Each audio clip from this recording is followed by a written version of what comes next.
Let's get ready to spread 'em.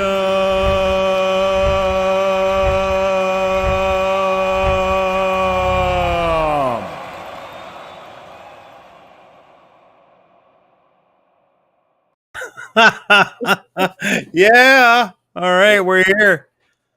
Hey, everybody. We're here. We said we'd do some more streams, and we are, if anything, committed to the things that we promise, even if they're stupid. Week 8, but oh well, we're here. That's right. Yeah. All right. Rain's back from a fresh weekend of fishing in America. Yeah. Yeah. Across the border for the first time, finally. Yeah, yeah. Almost 3 years, whatever it's been. Yeah.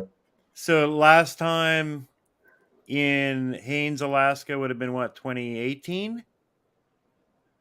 I think so. That last time you were up, Yeah. 2018. Yep. Yeah. Yeah. So Jesus, that four summers ago already? Wow. That's crazy. Wow. They steal our time so quickly you don't even see it happening. I can't believe COVID's been going on this long. Doesn't seem like it, but I guess so. Yeah, man. That's also getting older though, right? Like a year is a month when you get older. It must have been 2019. I think it was 2019 when we went. 4 years just seems that's too much. Yeah. I don't know. I feel like we've been through this, and I think it was the summer before the kind of 2019. I'll have to double check my picks, but We'll have to, yeah, because we were all up. There was a whole bunch of us up, but you and I went fishing, right? pretty sure it was 2019. But yeah, Yeah. It could have been. It's all bleeding into one giant smear of totalitarianism. Pretty much. Yeah, it was 2019. Okay. Yeah, right. So we got like our little summer of fun in before the mandemic. The mandemic, yeah. But still, that's crazy, Yeah. To have like simple things like that put on hold, and now here we are, 3 some years later, and knowing that none of it would have made any fucking difference whatsoever. No. Us going to fish in Haines would not have killed anybody. No. Yeah. But you see, like this culture it's created. I'm like in the kitchen at work, and this is a great girl that she works the days there. She does all the major prep, really holds the place together, but just insane. Still wearing a mask. Right. Still wearing a mask. Yeah. And finally she got COVID. After her 2.5 year, 3 year struggle, she finally got it. Yeah. And she knows exactly who gave it to her. It's the new guy. The new guy in the line, he came in with a fucking runny nose the other night. Right. That's it. It's him. Yeah. No one can tell her otherwise, and she won't talk to him anymore. Nothing. 4 vaccines. Oh wow, really? That hurts. Yep. 4. Yeah. Yeah. 4 vaccines, and she's just like, you don't come to work. At the very least, you wear a mask. And I was just like, girl, there are no restrictions anymore, right? It's just like it always has been she's my age, your entire 50 years on the planet. Everything's back to that now. Yeah. Buddy comes in with a cold, and maybe it's a slight dick move, but calling in sick's also a dick move. Right. Yeah. But like in 1994, you wouldn't have been like, I'm not going to talk to this guy because he had a cold. Okay, well let's back up for a second though. So she had COVID. Yeah. How much work did she miss? 4 days, maybe 5 days. So she's like that. She's back. She's been back. She's back. Yeah. How was it? Like, was it the worst thing ever, or was it no, not at all. Exactly. Yeah. She was less sick than I was when I allegedly had it. Right. Yeah. Well, this is just it. Like, I mean, I've had vicious colds and flus throughout my life, and I mean, I listen to a lot of these people that have had COVID, like talking about what it was like, and I'm just like, fuck all. Like, Yeah. what are you bitching about? I think it's just the fact that it's COVID that everybody freaks out. I mean, COVID's the new C word. It's like cancer. Well, Like, the genius of it is that um, you've got 7 billion people looking and waiting until they get COVID. yeah, So, and then when you get anything, you've got this test that's just basically spinning a fucking wheel until it comes up positive. If it comes up positive when you're not sick, you're a case. If it comes up positive and you're sick, then now you can ascribe whatever the fuck you're feeling to COVID. yeah, Thus, we get the 4 hour erections for COVID. We get the fucking 20-point IQ loss for COVID. We get breathing problems from COVID. We get long COVID. We get medium COVID. I saw an article on medium COVID. nice. Yeah. It's all right. I got medium COVID, but it still sucks. So every possible, and my thing when I tested positive, it was stomach flu. Yeah, It was stomach flu. I had stomach problems and nausea problems and stuff. It was a classic weirdo fucking stomach flu, slightly different from almost every other stomach flu that I've had in my life. yeah, What have I had? Maybe like 8 or 12 stomach flus in my life. They've never been identical. yeah, It's just the perfect narrative. yeah. Marvey 2.2. Hey. Hey, Marvay's in the house. All right, Marvey. 2.2 It's though. version 2.2 though. This one's better. Yeah, It's not the exhaust from the industry next door. Yeah, exactly, brother or sister. Sorry, I can't remember if you're male or female. For the sewage drainage, LOL. Exactly. That um as I develop my picture of this whole narrative, I feel, something definitely went down at first, right? But I think that those were toxins where you had specific regions that were hit really hard by sudden and highly impactful and identifiable symptoms in a group so that you could say, oh my God, there's a pandemic happening. But everywhere was a little different. I think they just drop something in the water in a couple zones and you got a bunch of sick people, declare a pandemic, and then everybody else does the work for them. yeah. Yeah, to the point where we're saying, "Oh, I got headaches. Oh, it's Maybe it's COVID." it may also just be as simple as it was just the regular fucking flu that was destined to hit that at that time of year. Yeah, and Yeah, and everybody responds a little differently to even the same flu bug. So I mean, everything's covered. Absolutely everything's covered. You had a sore throat, it was COVID, I was lucky. Or it was COVID, I've had 3 injections. So that kept me from having horrible COVID. But I'll just ignore my friend who had 8 injections and she's got long COVID. I'm just going to ignore that and think that the vaccine protected me somehow. yeah. It's crazy. Well, Theoretically, we're okay to talk about this now, eh? YouTube removed all the restrictions against talking against the vaccine. right. Really? Yeah. Yeah. Wow. It's just gone from their terms of service. They updated it, and there's whole chunks. Tim Pool did a analysis where he put up the text from the previous version and the new version, and did a text comparison with some kind of program, Yeah. and all the chunks about like you'll be deleted and removed for talking, questioning the vaccine and stuff. They're just gone now. Right. Well, that's good then. It's something. Something and potentially interesting for us in that we were never able to achieve monetization because we were considered to be spreading dangerous information. Right. We were declined for monetization. We can't run ads. We can't gather income of any kind. We I can't guess have a join button. We can't have a donate button or anything like that. I guess we can always try reapplying then now. Yeah, I'll try again. I mean, I guess it just depends on how blue the hair of the person watching our videos is. True. Yeah. Yeah. Marvey 2.2. It's a seasonal flu shot for decades poured on the elderly here in Belgium. Well, every year we get days of bad fog. Yeah, man. Well, Al Gore predicted every single day of bad fog that you get back in 1993, eh? What Do you time is aware it? of that? In No. Belgium? What time is it in Belgium right now? Yeah. It'll be plus 6 hours, I would guess. So 6 and 9 is Okay. 15. Before 4 in the morning, Marve. What are you doing?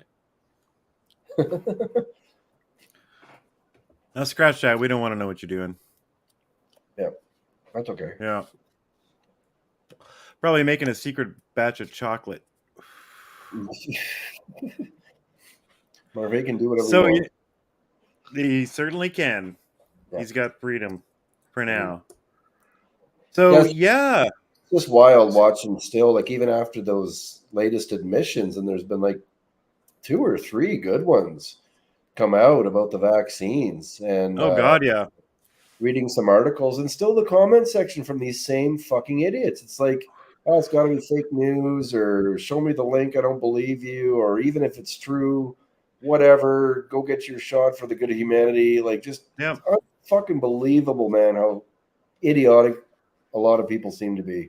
It is. So the big one this week was the actual CDC person or the actual Pfizer person admitting that they never tested and never knew if it could stop the spread.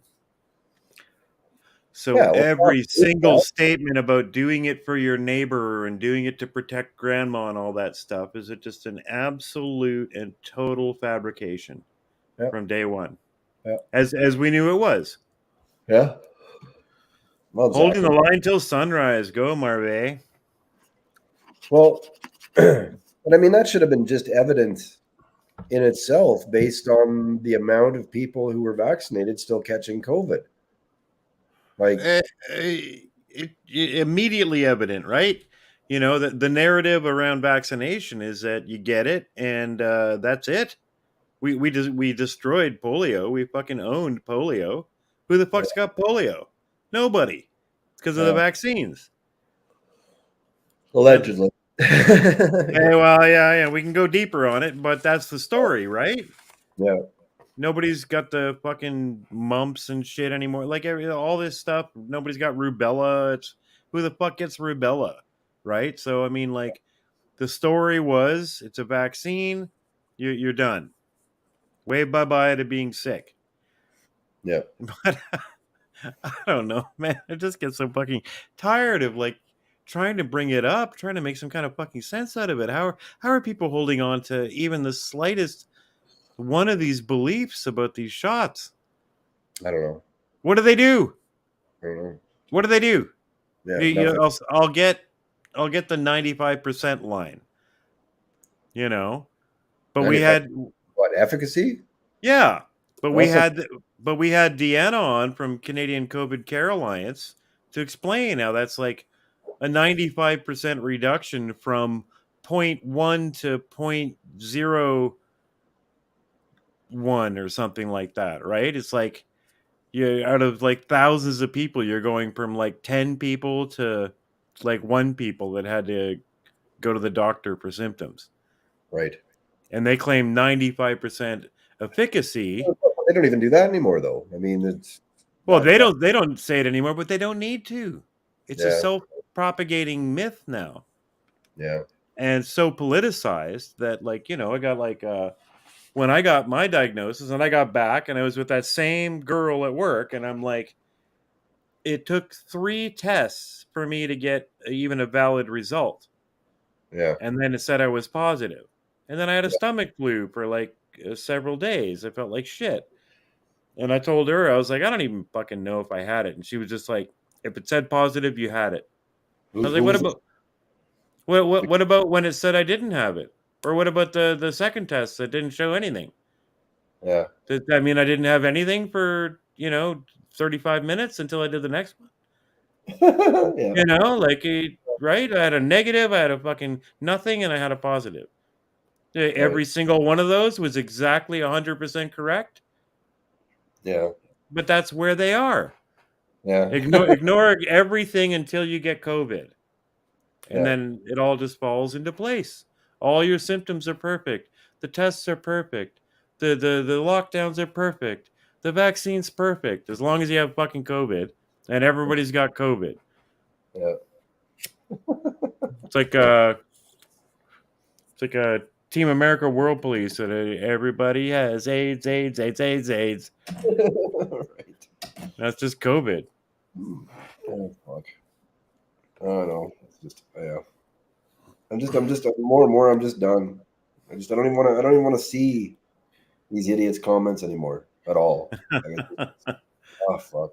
Which comments?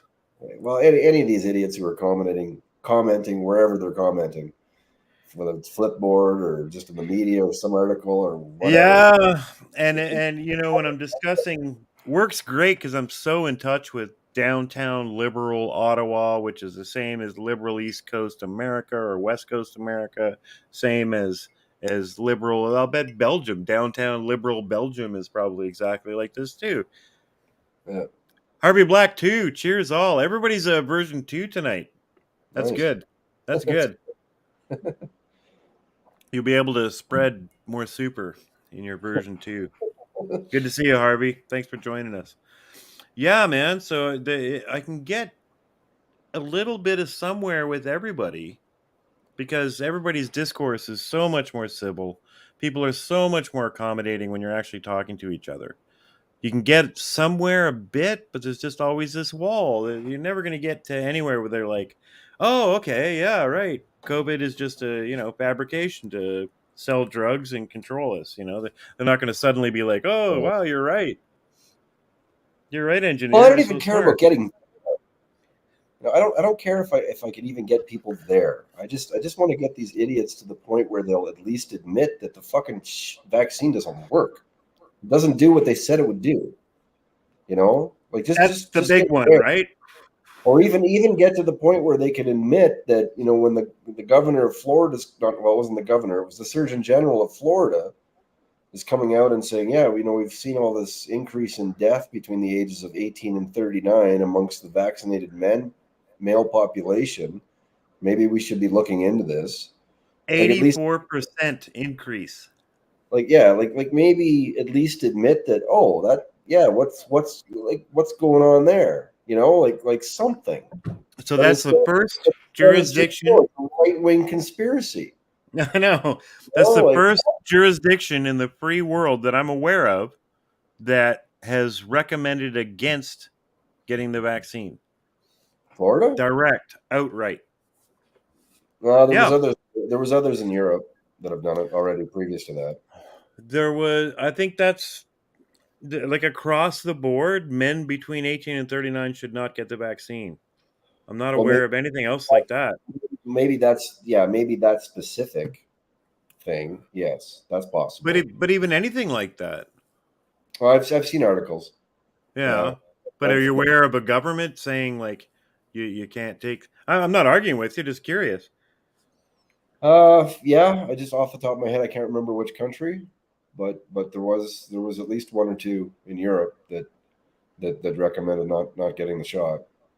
Yeah, Allison's Belt, here. Belt, oddly enough, might even been one of them. No I'm one not sure. expects them to tell the truth. Yeah, lots of places had kind of freedom to not, and Sweden and stuff like that. But DeSantis is based as fuck. I know, right? It's the only problem with DeSantis is he got Trump in his way. I bet he wants to run this year for president. He'll Trump's be. Trump Trump's got to step out of the way. I think is what he's going to do. He might have to, but who's going to carry it? Like you need a DeSantis or somebody strong, strong, Well, strong. I think DeSantis has designs on running. I think he Trump, does, but he's I think he's smart enough to not do it if Trump wants to. It'd be a right? disaster for the party if Trump wanted to and DeSantis threw in, unless maybe he showed up to a debate and had a little bit of a battle with Trump and if he thought he could. But I mean, why would you do that, man? Like, who the fuck in their right mind would debate Trump? I think I'd be a great debater, but I would never debate Trump. Yeah. If I thought I was getting anywhere, he'd just call my wife ugly or something. He'd Yeah.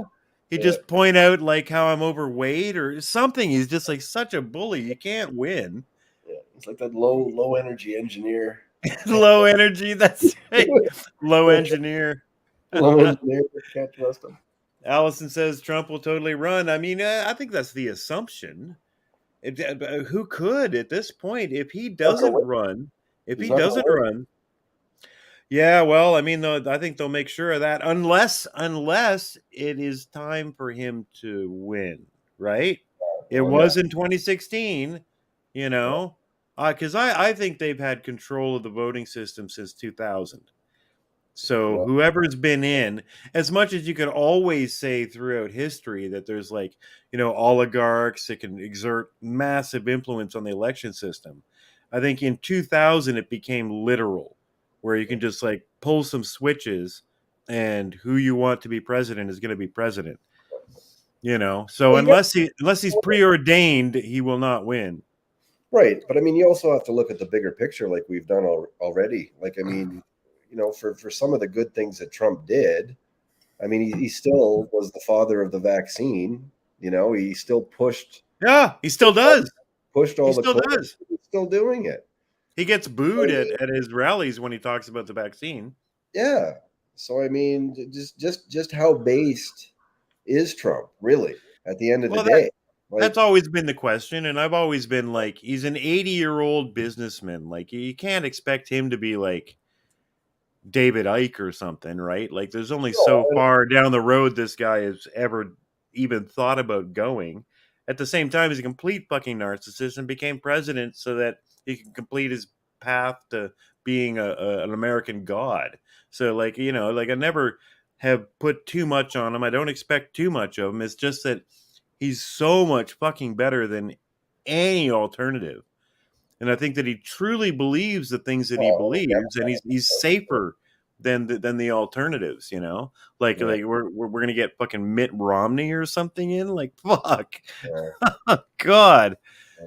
yeah, I think Trump believes what he believes, and his 4-year presidency was like the most peaceful presidency in like 40 years, and trade deals and negotiations and peace deals and fucking like talks and uh, stood astride the globe as an American power, but respected and feared a bit. Like, it's yeah. fantastic, exactly what America needs. And see Mitt Romney doing that.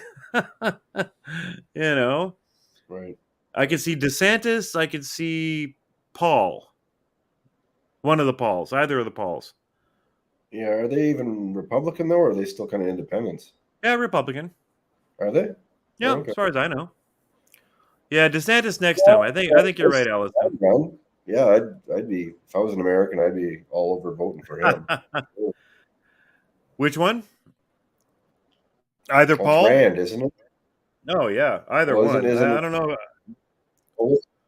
Which is the one we see all the time on YouTube in the clips? That's Rand, isn't it? Or is it a different one? Oh, that RuPaul. RuPaul. RuPaul's like a drag queen. Yeah, I'd vote for him. Her? Better, be, It? better than the Democrats. Possibly. Yeah. Yep. Monocolossal antibodies. He does not get the message. Monocolossal. Orange Man Rad. Ron or Brad. Yeah.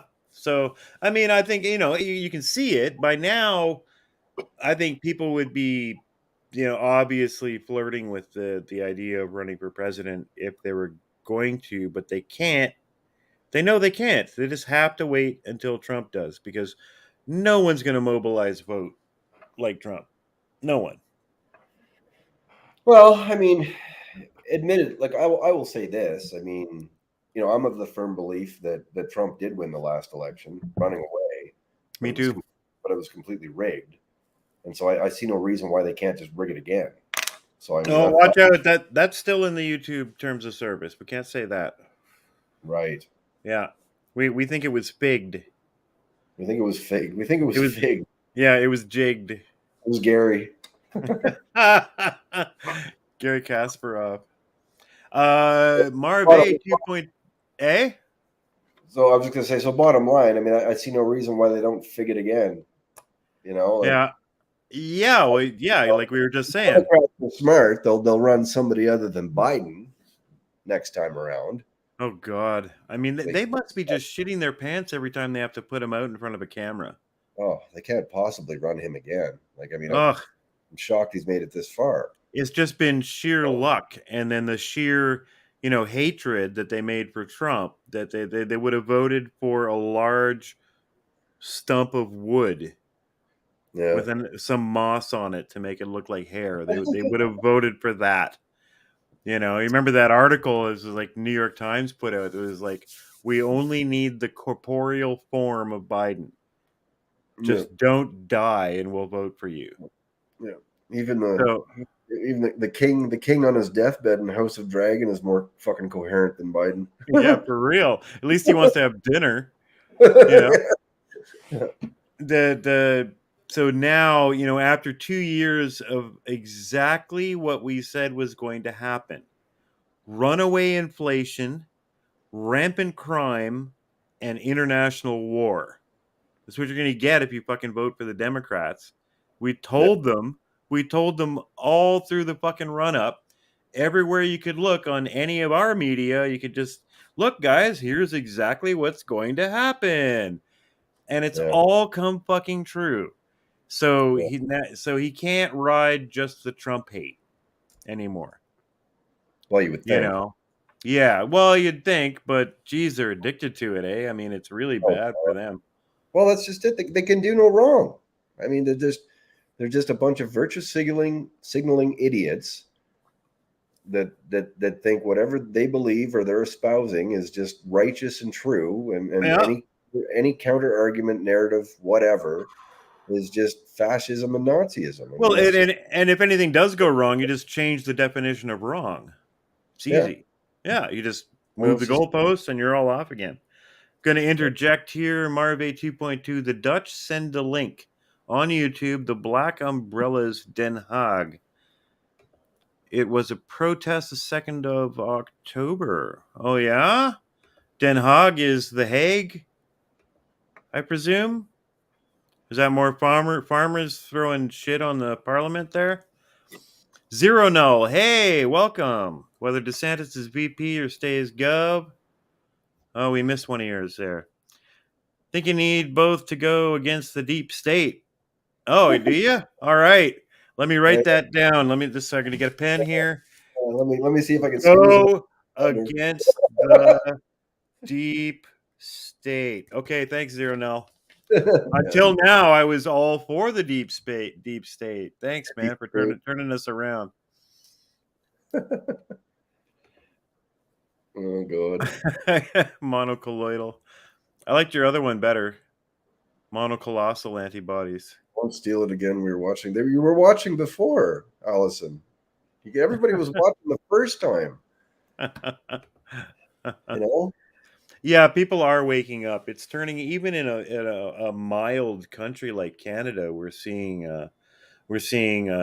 people gathering at school board meetings and shouting down their uh, their representatives there. We're seeing Pierre Poilievre up here. We're seeing, populist movement, and I mean the truckers. It is just that everybody could just on the left could just sweep that under the rug as a bunch of racists, and it's just you declare the Emergencies Act and put them all in jail and get rid of them all, take their money, take their bank accounts, and it's gone. It was just a little burp.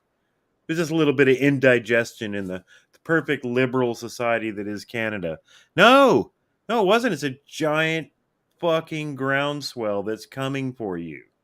Yeah. And that's happening everywhere in the Western world. It's really exciting, but wow, we still have a huge hill to climb in the fact that in the area of having a voice, in the area of just explaining why we're like this, it's very hard to do because everything that we say tonight is borderline. I don't know. This video might never show up. We're Well, streaming now. It might get cut off. It might disappear after it's done because of the things that we're saying. as long as the average person and the media and the governments continue to buy into this woke bullshit, Yeah. nothing's going to change. Like, did you see what happened with Michelle there, that new Alberta MP? Came out and said that the unvaccinated were the most oppressed people, Yeah, you yeah, know, she's rad. over the past 2 years. And immediately the Jewish community and the ADL and everybody comes out. The whole rainbow community comes out. It's like, what are you talking Yeah. about? The And of course, the the ADL. she had to backtrack. I mean, she actually the did. So I mean, and this the is just it. She As long as backtracked. she She did, yeah. backtracked. Well, she Oh apologized. my She apologized. god. She The, apologized a little bit. well, Some, there's not when you're a politician, you find out quickly. There's not much you can do about the ADL. The maybe it wasn't you the know ADL. I don't know, but anyway, It wouldn't surprise me if it was the actual like grandfathers of cancel culture. Now, this isn't some anti Sechus thing. Like it's not about Sechus, but that organization, whether even if they were just founded to protect against actual, hatred of the Jews and stuff, they went so far overboard, while they also happened to control all the major media outlets, that they created cancel culture. yeah, Everybody since like the 60s through to like the 80s feared like nothing else the long arm of the ADL. Just to go like, hey, maybe you shouldn't be occupying Palestine. Oh, anti-Jewish sentiment and stuff. They've been doing it for so long. They are the model for modern cancel culture, and it's too bad because I mean, probably an organization set up with the best of intentions, but they're the grandfathers of it. It wouldn't surprise me at all if they were mad because she said that the vaccinated were the most discriminated against, but they want to be the most discriminated against. right. They almost started this shit, man. Like they got a lot to answer for. In a lot of Zero ways. zero no.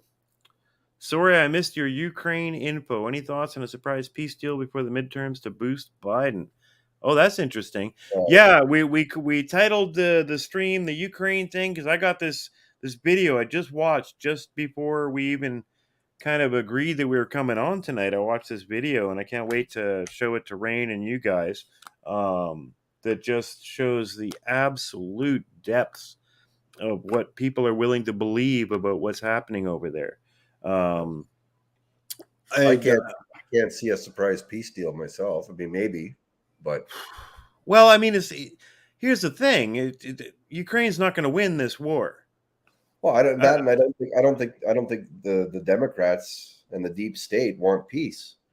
I think they want Putin gone. I don't think they want peace, but they can't have this end with Russia just getting everything they want. So at some point, I can see where Zero Null is coming from. That you're gonna let At this the end of the go, day, and then Russia. Biden's gonna step in and make a peace deal, and he gets to come off like he's in control. I see where you're coming from. Yeah, it It's makes better sense, than but I mean, yeah. Putin's only asking for what he was told he was going to get, like fucking 7 years ago, with as far as NATO advancement. I mean that Yep. I still believe that's the main reason he's done everything that he's done. No, we never. No one You ever know, talks about that. No one ever talks about that. No one ever talks about the agreements and treaties and promises made and actually people talked about it freely until about 2019. yeah, Yeah, yeah. yeah, You could like go to the like extreme leftist newspapers, The Guardian and stuff, where Ukraine is called the most corrupt nation in Europe, and they talk openly about the Nazis in Ukraine and the troubles after the Maidan and the thousands killed by Nazis in fucking in the Donbass. Mainstream media regularly reported on this. Might be like page 6 kind of stuff, but they reported on it until the invasion, until Russia did something. yeah, Then now it just all that's forgotten, and Ukraine are saints. Absolutely wild. yeah. Well, I But don't. zero null. That's interesting. I've never thought of that, and that I've been wondering how do they get an out because I'm sorry, I don't care where anybody stands. I don't have a real dog in the fight. I abhor war wherever it happens. So I'm not necessarily with Russia going in there, but I'm not necessarily against it either. There's 14,000 people killed in the Donbass by, Ukrainian citizens. They're ethnic Russians, but they're Ukrainian citizens in the Donbass. 14,000 of them killed by shelling and murder, raping by literal, actual Nazis from the Ukraine. So, I mean, and with NATO encroachment coming against Russia, how much should the president of Russia take before he does something? I'm not against it. I'm not for it, but Ukraine is not going to win this war. There's no way. And that's what we're going to watch a video soon. We'll get through a few of these comments because we got a lively crowd tonight, and then we'll put this video on just to show you how far gone everyone is in this Western propaganda. This Sunday, the Dutch and the Belgians and from other countries in Europe will try to unite in Brussels. All right, man, I can hear the clogs now. And I'm not being racist. I lived in Sweden and I wore clogs for 5 years. There you go. Who do you go to? Exactly. Who do you go to when you watch and they're committing fraud? The FBI? Yeah, for real, right? Hey, Mr. Bill, by the way, welcome. Salty Cracker is king. Salty's all right. Yeah. But already someone got shot in the head during a police. Oh, jeez. So the optics are strange. Yeah, I bet. Damn, stuff in Europe is just, it's going to pop over in Europe. It's not Jews, it's Zionists. Yeah, exactly, right? Like, that's the thing. Friend of the channel and person whom I'm doing a lot of videos for lately, Matt Arrett. He does excellent teardowns of how this whole Jew thing is just a giant trap for people who are like us, who are like super critical, super skeptical, and eventually you're going to run into a lot of Jewish names, right? You're going to I had a little period back like 20 years ago where I was like, dang, is it really Jews? But no, it's not. It's just another faction. It's just another group amongst the oligarchs, and it's easy to throw them out there because they're visible, and then everybody thinks they got it figured out. It's all Jews, and no, it's not. It's not at all. It's far more likely to be the same families that have been doing this shit since practically the Roman times. They're not Jewish. Zero Null, I can't see it either. Just heard a rumor to be shocked, but in a way, who the heck knows? Yeah, we're gonna have to watch, man. Zero Null, keep popping up. I'll be putting up shorts this week and more videos. Please send us comments. We're streaming on Twitter. Find us on Twitter. Send me links to stuff if what's going down in Brussels, The Hague, Belgium, all that stuff.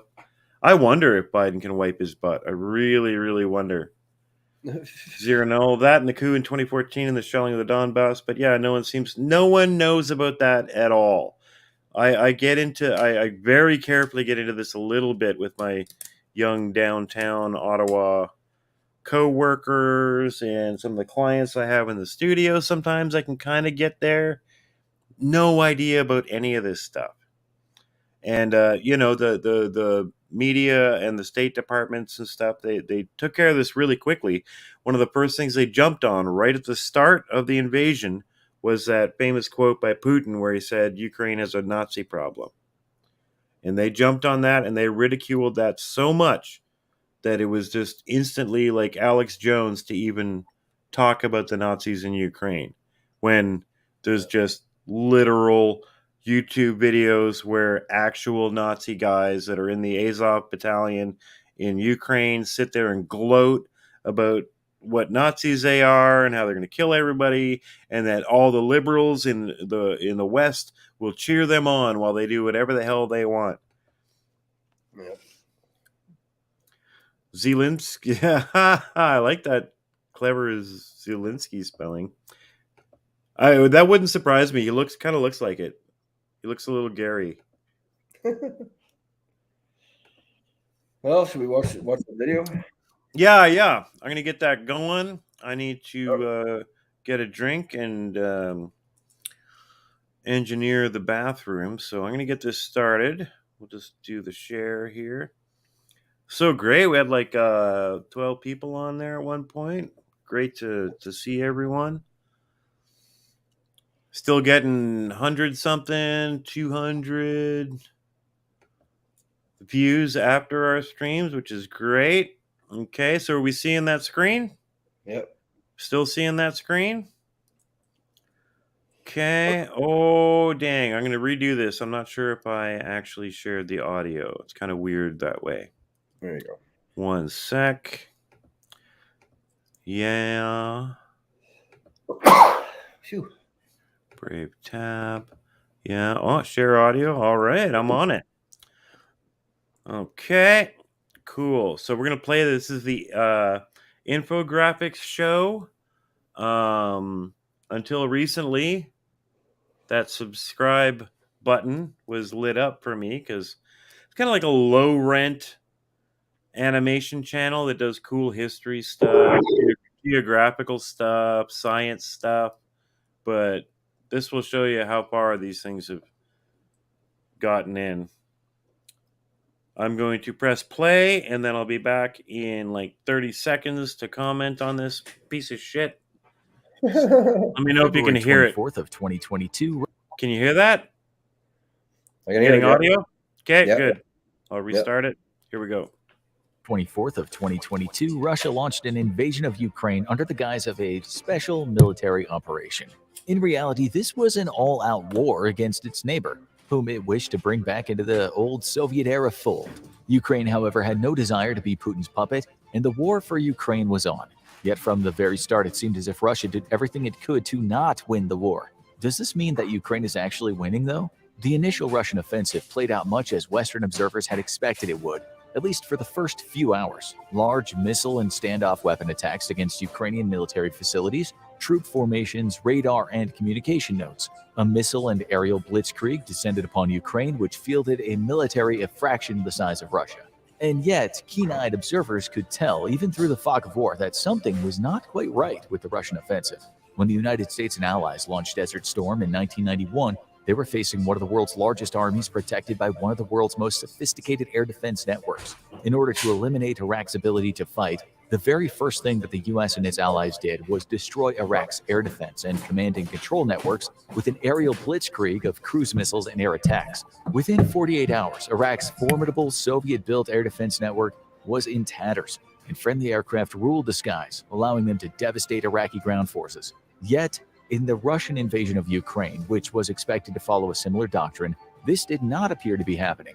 While Russia did strike against Ukraine radar and air defense sites, these strikes were very limited in scope compared to the actual capabilities of the Russian air and missile forces. In fact, it seemed as if Russia wasn't taking the war very seriously, or wasn't taking Ukraine's defenses and will to fight very seriously, or was displaying a staggering amount of strategic ineptitude, or perhaps a lack of tactical capabilities. It seems as if the truth lies with a mix of all of the above. It's unfair to compare modern Russian capabilities to even those of the US in 1991.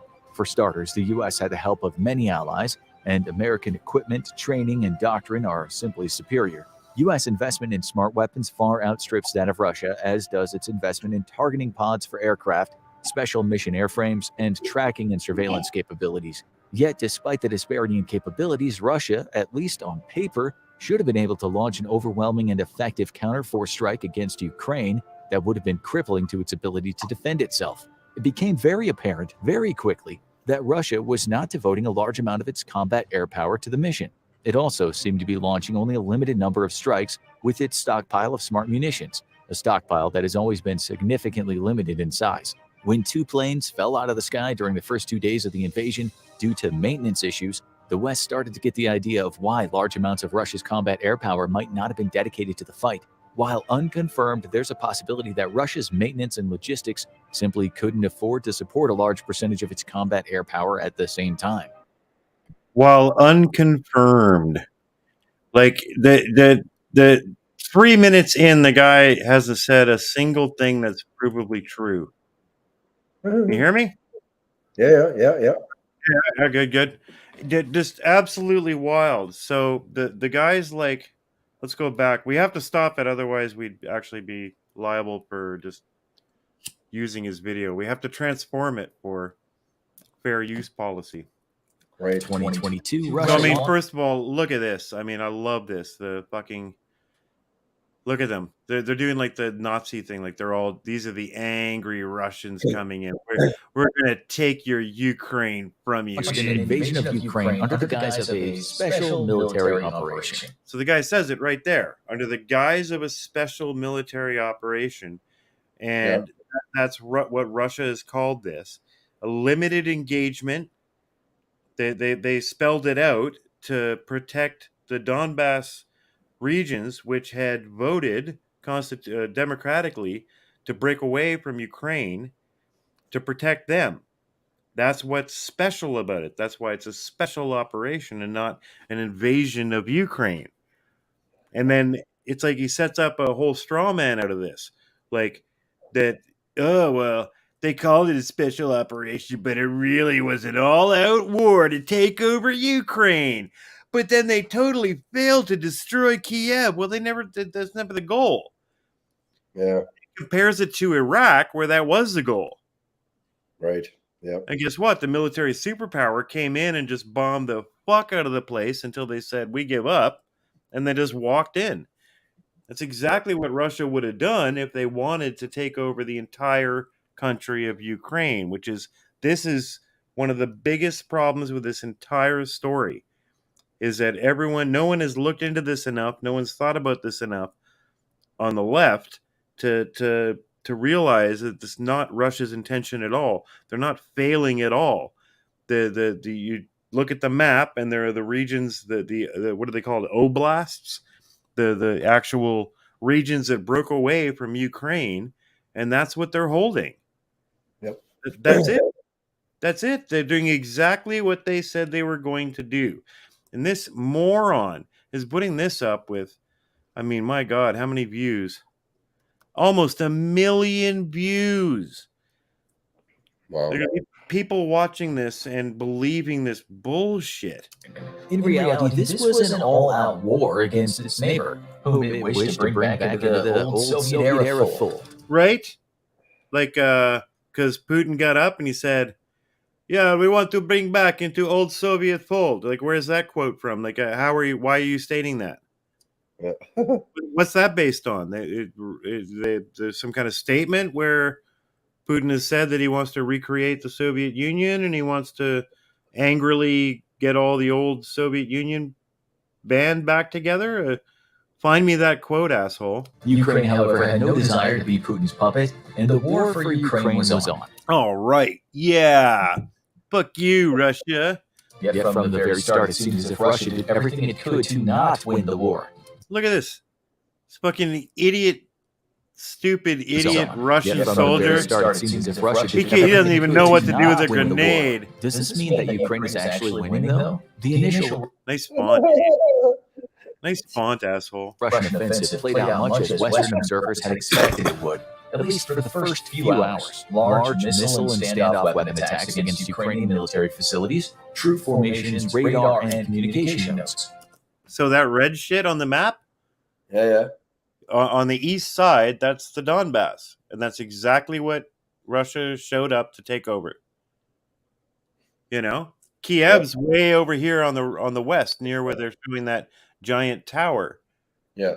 They haven't gone anywhere near there for the explicit reason that they're not there to take Ukraine away from the Ukrainian people. They're there to protect the Donbass. A missile and aerial blitzkrieg descended upon Ukraine, which fielded a military a fraction the size of Russia. And yet, keen-eyed observers could tell, even through the fog of war, that something was not quite right with the keen-eyed observers.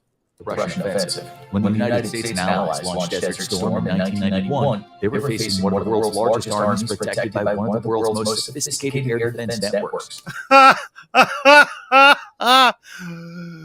They were facing one of the world's largest armies protected by one of the most sophisticated air defense networks. Iraq. Right. Yeah. Iraq. Like an actual tin pot dictator. These guys spinning this whole narrative. The brave Americans went in against all odds. just wow. In order to eliminate Iraq's ability to fight, the very first thing that the U.S. and its allies did was destroy Iraq's air defense and command and control networks with an aerial blitzkrieg of cruise missiles and air attacks. Which is exactly what Russia did. Like, Ukraine is so fucked. They have barely any planes. They have barely any fucking ground-to-air defense left. That's why they're begging America for more. Within 48 hours, Iraq's formidable Soviet-built air defense network was in tatters, and friendly aircraft ruled the skies, allowing them to devastate Iraqi ground forces. Yet, in the Russian invasion of Ukraine, which was expected to follow a similar doctrine, this did not appear to be happening. While Russia did strike against Ukraine radar and air defense sites, these strikes were very limited in scope. Hey, are we dummy, idiot Russian? Where are we, huh? We are so dumb. Shall we maybe fight something? I don't know. You have borscht? Compared to the actual capabilities of the Russian air and missile forces. In fact, it's Well, that's the exact point right in there. scope compared to the actual capabilities. No, it would be a waste. This guy's making fun of them, but it's actually the truth. The limited offensive by Russia and things like what the brave offensive into Kherson that they did recently and stuff. Oh, they took the city in an afternoon. It was so easy. Yeah, because Russia left. Of the Russian air and missile forces. In fact, it seemed as if Russia wasn't taking the war very seriously, or wasn't taking Ukraine's defenses and will to fight very seriously, or was displaying a staggering amount of strategic ineptitude, or perhaps a lack of tactical capabilities. It seems as if the truth lies with a mix of all of the above. It's unfair to compare modern Russian capabilities to even those of the US in 1991. For starters, the US had the help of many allies, and American equipment, training, and doctrine are simply superior. U.S. investment in smart weapons far outstrips that of Russia, as does its investment in targeting pods for aircraft, special mission airframes, and tracking and surveillance capabilities. Where is the data? This is absolute bullshit.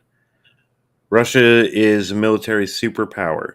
They have planes, drone systems, computer systems that are far beyond, well, not far beyond, but beyond American capabilities, beyond Western capabilities. They have specialized in certain areas that the West hasn't, just as the West has in areas that Russia haven't.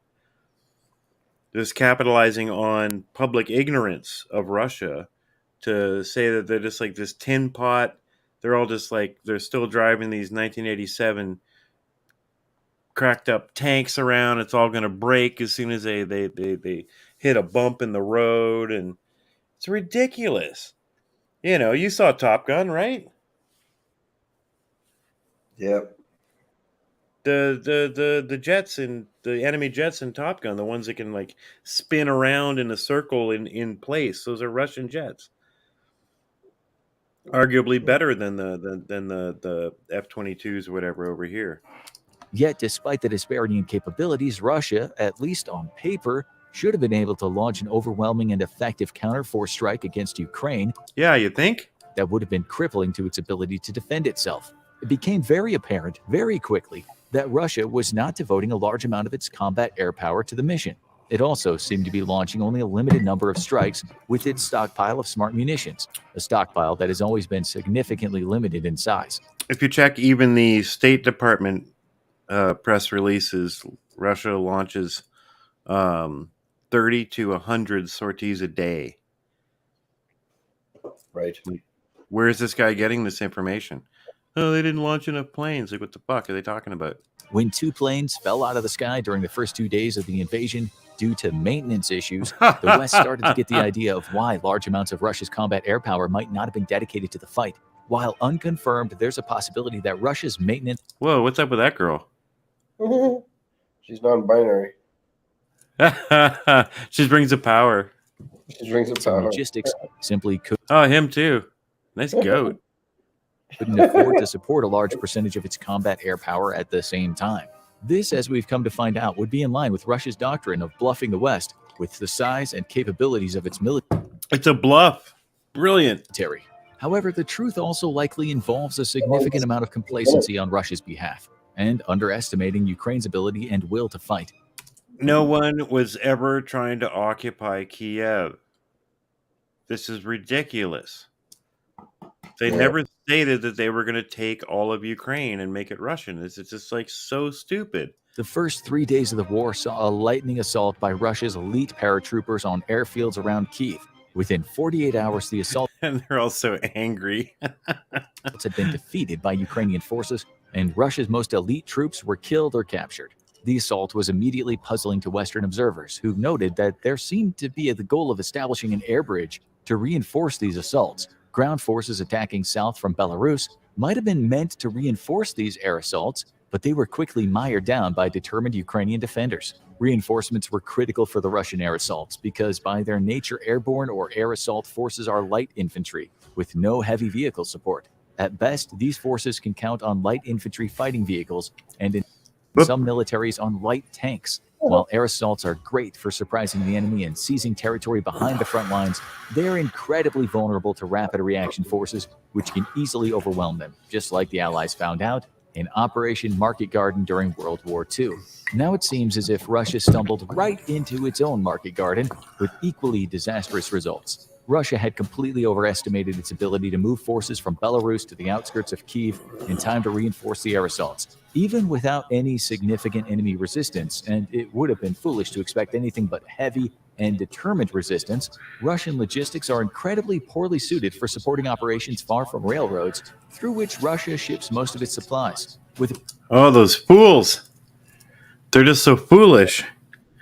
Meanwhile, hey? This is making my head hurt. Oh, it's just fucking brutal. Like, it's just such propaganda. This guy probably thinks this is all totally accurate and true. Well, this guy's probably paid by the deep state to make this fucking video. He probably is. I mean, this guy can pop this up and get 1 million views in a day. Like, yeah, he's pretty hot snot. It's obvious. But I mean, I'm only subscribed to this guy. I actually kind of hate the animation. It's kind of cheesy, and my God, the fonts. He should deserve to go to jail for them. But he does like history topics and science stuff every now and then. It's kind of interesting. It's kind of like a Coors Gazette. You know that channel? You know. Yeah, it's got like a science explaining channel with really cool animation and huge, absolutely huge, like 30 million subscribers or something. It's like a low rent version of that. So I subscribed. It was cute. The guy was trying. But I mean, now it's just like, oh my God, you're literally Hitler. The greatest failure, however, which echoed across the entire conflict, was the massive intelligence failure on Russia's behalf on Ukrainian capabilities and will to fight. Before the conflict, if only they had looked. If only Russia had thought to look at Ukraine and see how many troops they had. Yeah. President Vladimir Putin had granted his intelligence apparatus millions of dollars. Look at him, he's like dumbstruck. Meant to conduct operations inside Ukraine to determine the feasibility of an invasion. This money included funds to bribe local and military officials for either information or to facilitate an invasion. There's evidence that this happened to an extent. The roads to Kherson. Oh, there's evidence that this happened to an extent, Rhain. Yeah. Wow, there is evidence that happened to an extent. I'm guessing amazing. He must have left that in the comments down below. Oh no, he didn't. No. Kherson, for example, had been heavily mined as the Russian invasion was launched. And yet, when Russian troops got there, the roads had been cleared of all mines. LOL. The discovery prompted Ukrainian President Zelensky to fire multiple high-level officials. It has become clear as the conflict has evolved that Putin's intelligence apparatus didn't just fail in its mission, but it might have... OMG, is it Minister of Defense peeing his pants? Is that actually what they're showing? Pocketed large amounts of the money given to them to carry it out, while feeding him false assurances that the Ukrainian people wouldn't put up much resistance. This is in line with what we know about the state of corruption in the Russian military and government. But evidence for this also comes from the fact that multiple high-ranking intelligence officials were jailed shortly after the invasion when it became clear Ukraine wasn't capitulating. It's perhaps this intelligence failure that could explain why Russia seemed to launch such a sloppy invasion with such low investment of long-range precision striking power. It's also likely why Russia made the incredibly poor decision of launching... Just while we're on that, thought I would share something. Wait. Okay. Yeah. Yes, I'm happy. So if we go, just gotta get back to the stream here and share a different screen quickly. Oh no, wrong one.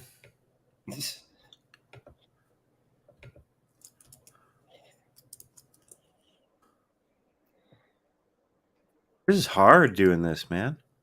Yeah. There we go. All right. The Guardian, 2015. Welcome to Ukraine, the most corrupt nation in Europe. What?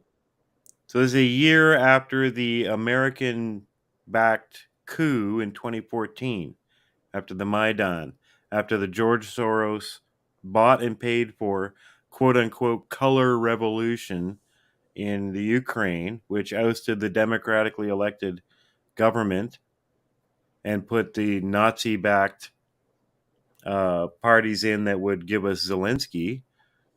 This is the next year.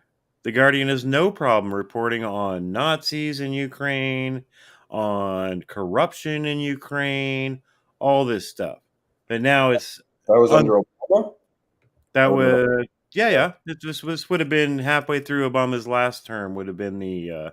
the Maidan. Yeah, just and this is like common knowledge up until the Russian special military operation. Right.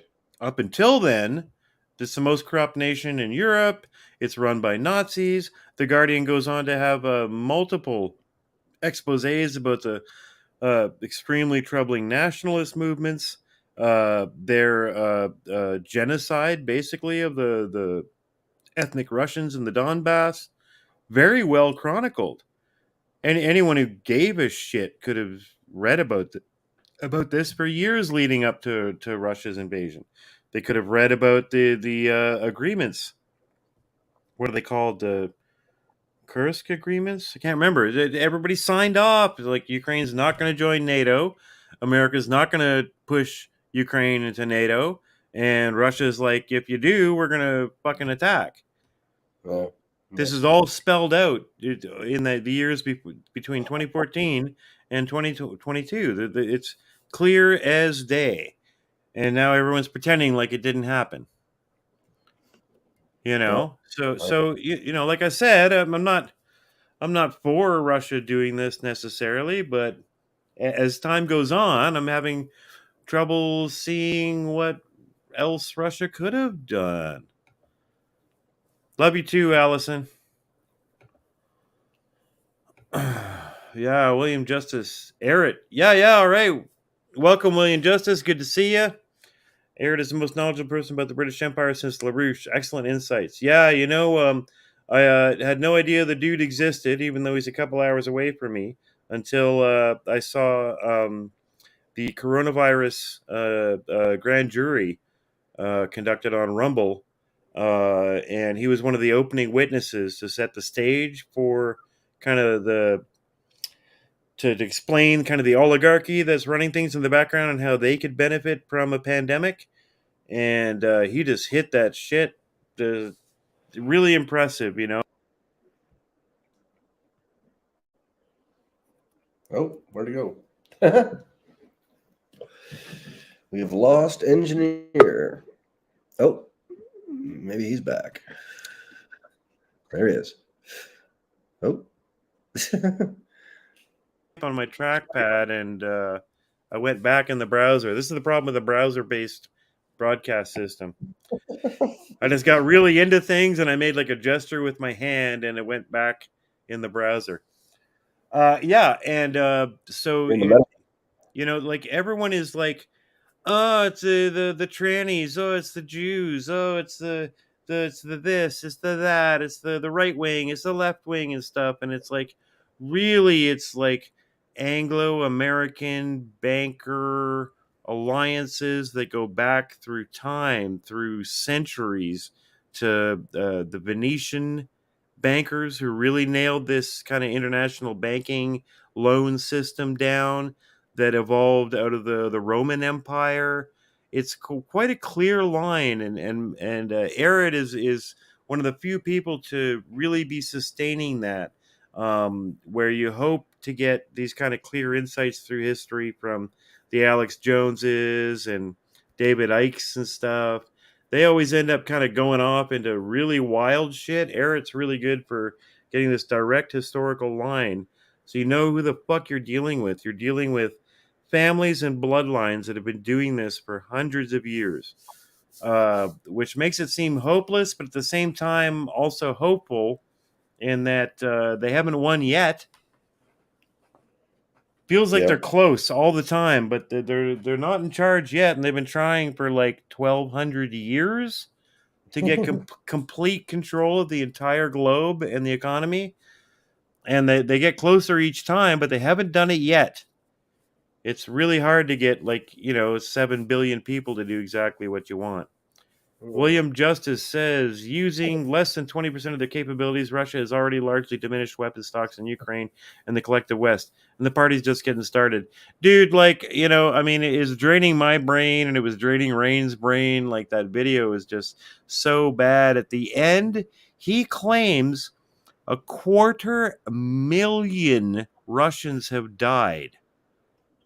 And he claims that one of the things that's going to save Ukraine is that the America is going to send M1 Abrams tanks over, and that's going to help decide the war for them. But I mean, all you have to do is look into this just a little bit. You find that the M1 Abrams is a motherfucker tank. Like, I don't want to be around when that thing shows up. But just to run it, it runs on a fucking turbo jet engine. The M1 Abrams runs on a plain jet engine. Just to run it requires the 4 people that operate the vehicle that are highly trained specialists. It requires an entire train of trucks and logistics people that follow the M1 all the way through the field, constantly refueling it, constantly maintaining it, constantly repairing it, because it's a high-tech, super specialized tank. Whereas the reason that Russia, and everyone's like, LOL, Russia's using tanks from the 90s. The reason they're using tanks from the 90s is because they fucking work. Like, the tank could literally pull up to the fucking Shell gas station and fill up. And then go on and blow up a bunch of Ukrainians. Yeah. Whereas fine, the U.S. says, oh, here's an M1 Abrams. It costs like fucking $120 million plus highly specialized crews. Even if someone gave me an M1 Abrams, what am I going to do with it? Yeah. Okay, does it come with a manual? Okay, I guess I'll read that. If America gave Ukraine an M1 Abrams tank, they'd maybe have it on the field in 6 to 8 months, and that would be like a crash course. The guys in the tank would be shitting themselves. Right. Yeah. It's like no one is thinking. They're telling themselves this stupid story about war as they've read it in comic books and stuff, and seen it in movies, but no one's ever stopping to think like America and Britain and Germany giving them weapons doesn't give them the weapons. They can't use them. The people that use these weapons do months-long training courses on them. Yeah. So you give them an M1 Abrams tank right now, they might have it on the field because winter's coming. They might have it on the field in May. Yeah. So what's that going to do? How's that going to help Ukraine? Like, come on, guys. Yeah, it's just crazy. And a 250,000 Russians dead? Like, come on. Like 250,000 Russians have died apparently already. Yeah, dude. That's what this fucking infographics asshole says. Oh, there's no way. He puts up there's no way. It's absolutely ridiculous. He puts the number up somewhere. See if I can find it to actually share it. But like, how big is their alleged military? Like, how big is the military in Russia? Standing totally full-time army of maybe 500,000. It's Oh, throughout the entire Russian Federation of absolutely full-time sitting there with a gun in their hands, getting a paycheck, maybe 500,000. okay. Well, if that number's accurate, then there's no way that'd No, be no, half dead. half the fucking army's dead in like eight months. You know that would require you to Did the be U.S. lose in the Gulf War? yeah. They didn't lose that many. Oh God! In the entire in the entire Gulf War, we got to be careful though, right? Because they're trying to spin it as if the Russians are the idiot Iraqis, Right. right? They're morons, and they've walked into a death trap due to those wily Ukrainians, those determined Ukrainians. But anyway, I mean, the entire Iraq War, the entire occupation, the whole fucking thing, I think is 18,000 American troops. Yeah.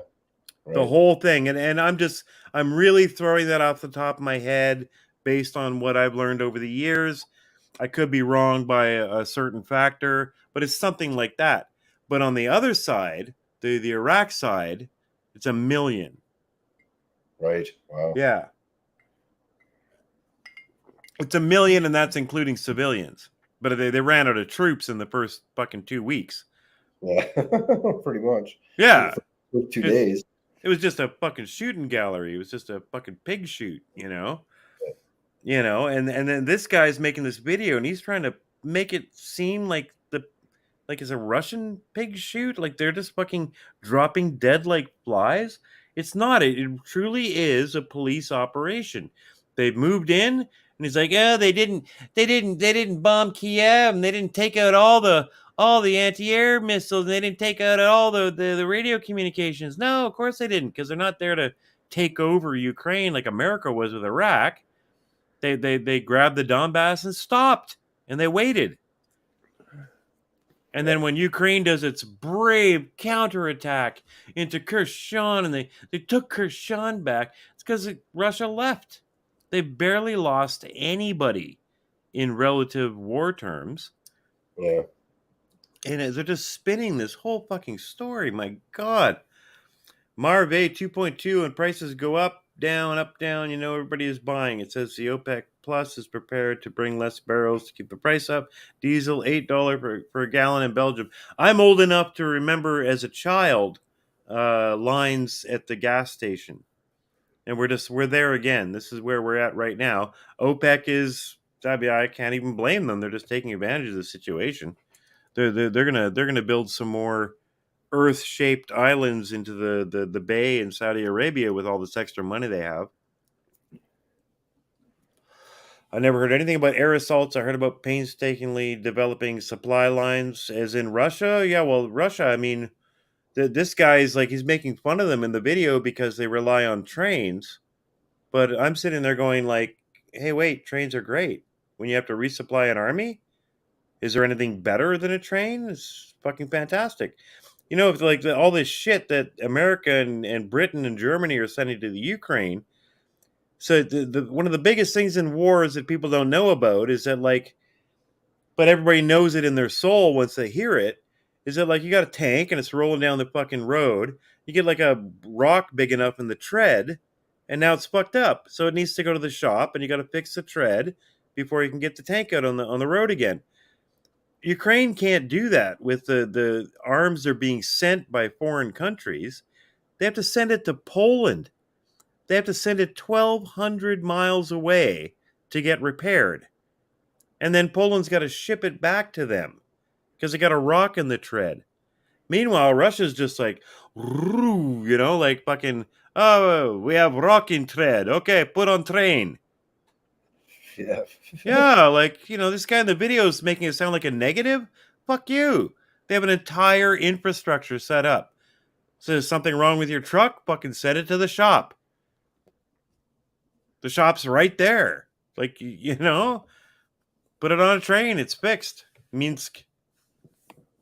Goopy Rupee. Hey, Goopy Rupee. Good to see you, man.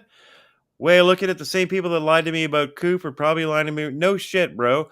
the Rain and I talk about this all the time. You just kind of watch the news, and if they're talking negatively about someone, that's probably my hero. Yeah. Yeah, just see who they're shitting on, and they're probably telling you the truth. Russia won World War II. Cheap, easy to make repair tanks versus overly engineered, expensive to maintain Tiger tanks. Exactly, exactly. So this guy in this video is trying to say, oh, you can't even compare Russia to America in 1991.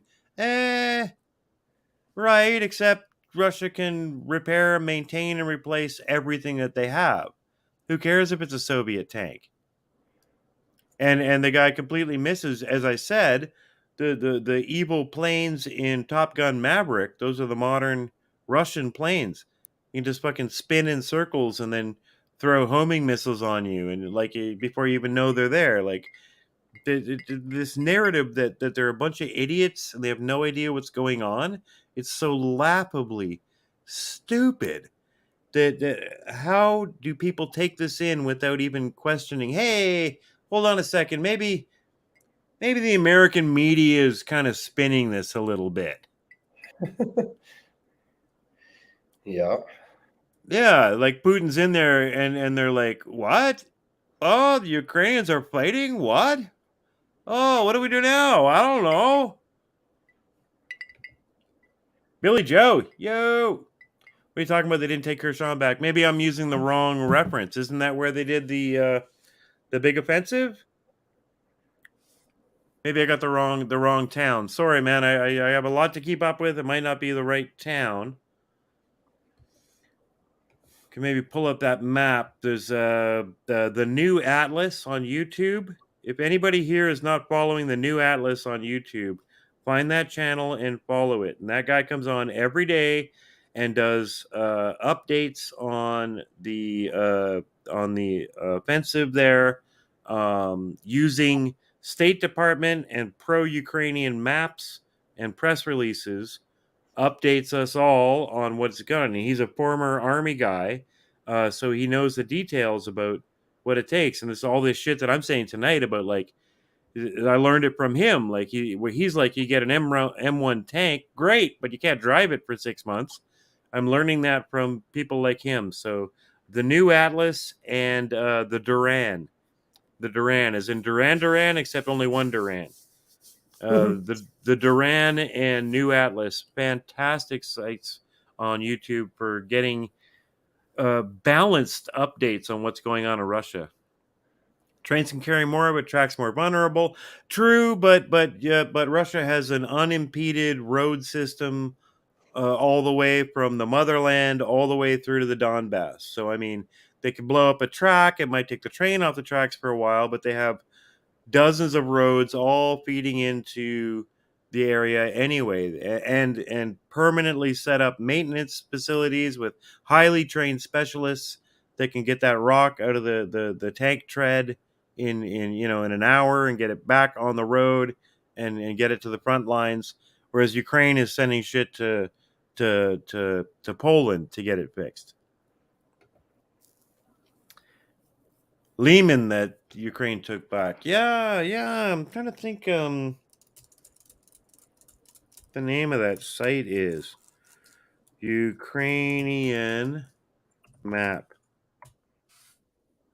Yeah, Kershaw, maybe that's the next offensive. I get mixed up. I don't admit to having followed Ukraine my entire life, so these are new words to me.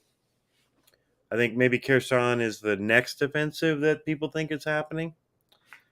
And then we get the Ukrainians blowing up the fucking civilian bridge to Crimea, and all of a sudden terrorism's all right, I guess.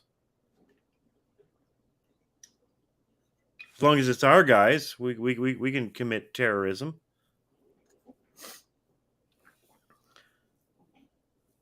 Hey, it's Shanae. All right. Do you twerk, Shanae? Are you twerking hard? The problem is the right and the left are both crazy, supporting the war. Yes. Also, Australia had the crazy lockdowns. The Conservative government in power. Oh my God. Are you in Australia? Australia was like a 9 out of 10 on the Richter scale, and then New Zealand was a 11 out of 10 on the Richter scale. Like, I think even Justin Trudeau over here was like, holy shit, girl. Take it easy. With New Zealand? Holy fuck. Yeah, you guys had it bad down there. And wasn't even the prime minister in Australia, wasn't even he kind of conservative? Yeah, that's what he's saying. Yeah, and you guys just got nailed over there. Totally. And that's why I wanted to do a stream tonight where we look at this idiocy, this stupidity of this propaganda that is just being like spouted out by the obvious enemy of Russia, and it's just being repeated without any kind of questioning or any kind of inflection or anything. Oh, the Russian are dumb idiots and they're choking on their borscht. Yeah, well, And even Polyev just came out like recently in the past couple of days in support of Ukraine. yeah, well, there's no hope from him. Yeah, so the right, you know, especially the older side of the right, these guys are enjoying this resurgence of the Cold War. They hate Russia, and they probably had a really hard time letting go. Like when the walls came down in the 90s, they had probably had a hard time. I can think of my father he was a CSIS, which is Canadian CIA. The RCMP, he spied on the Russians his Yeah. entire life. Yeah. For them to say no, it's okay, the wall's down. I don't think that. Yeah. As a side note, though, like, do you not find it odd, or did anybody else like in the stream tonight not find it odd that for the 4 years Trump was in power, I mean, it was a constant barrage of how evil Russia was. Like that's all we got. Like everybody was conditioned for this years before the war even started. If you think about it, and Oh even yeah, absolutely. probably even go back farther than that. But I mean, it was hardcore during the Trump presidency. I Well, mean, how do you mean? He himself was very accommodating and hopeful when it came to Russia.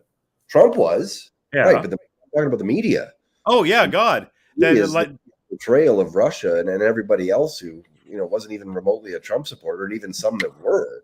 I mean, it's been nothing but creating this ultimate boogeyman out of Putin. yeah, For man. There were plenty of people in the conservative movement in North America and probably worldwide that were unsupportive or shocked at Trump's coming out and saying, you know, like I like Putin, he's all right, you know, we can talk, we'll get this.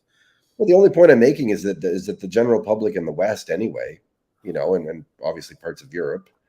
I mean, we were completely conditioned for this years before it's even Yeah, happened. I pulled up that Guardian article where the Ukraine's the most corrupt nation in Europe, and they have many others where they're talking about the Nazi lineage of the Azov battalion and yada yada, and many mainstream articles acknowledging that there was a coup in 2014 and stuff, but that all dried up, and it dried up.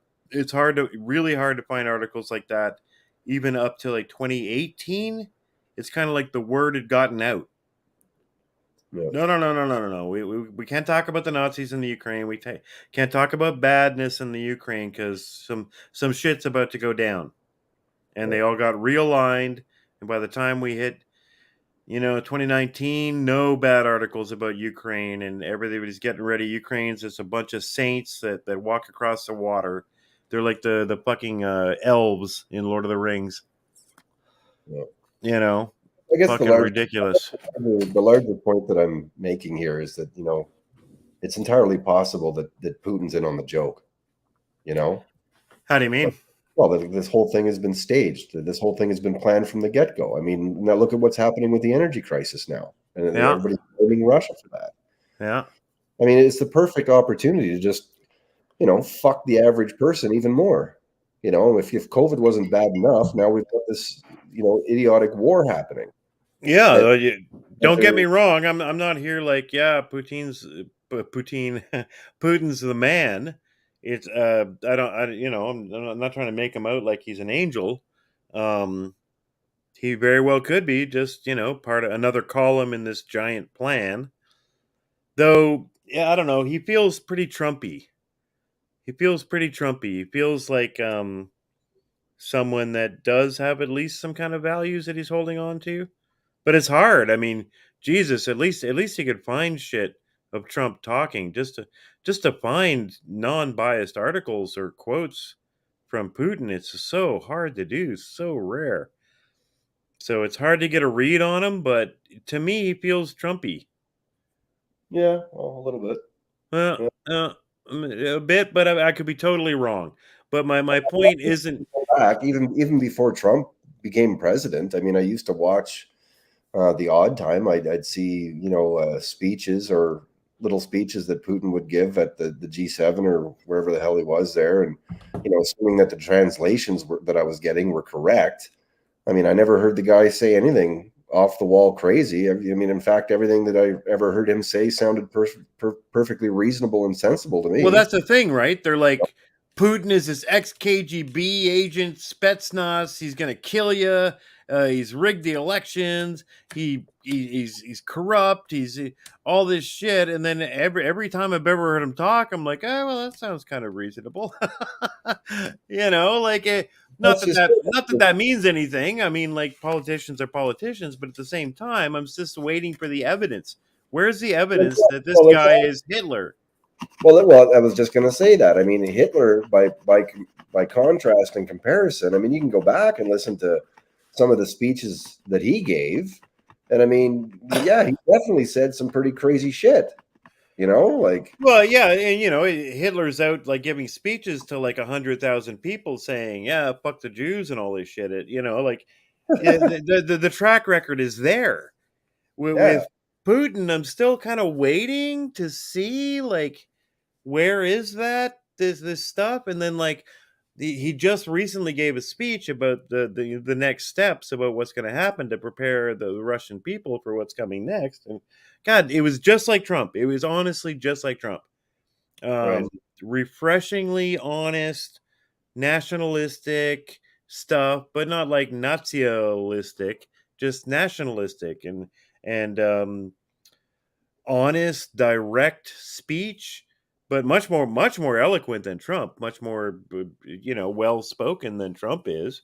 yeah, I'm waiting to see where he's like, yeah, and then we're gonna grind the bones of our ethnic enemies, and like I'm just waiting. I haven't seen any of that. yeah, Plus, during his reign, he's expelled the oligarchs. This is why all the Russian oligarchs from the 90s that were getting off destroying Russia, while drunk Boris Yeltsin was kept in power by America.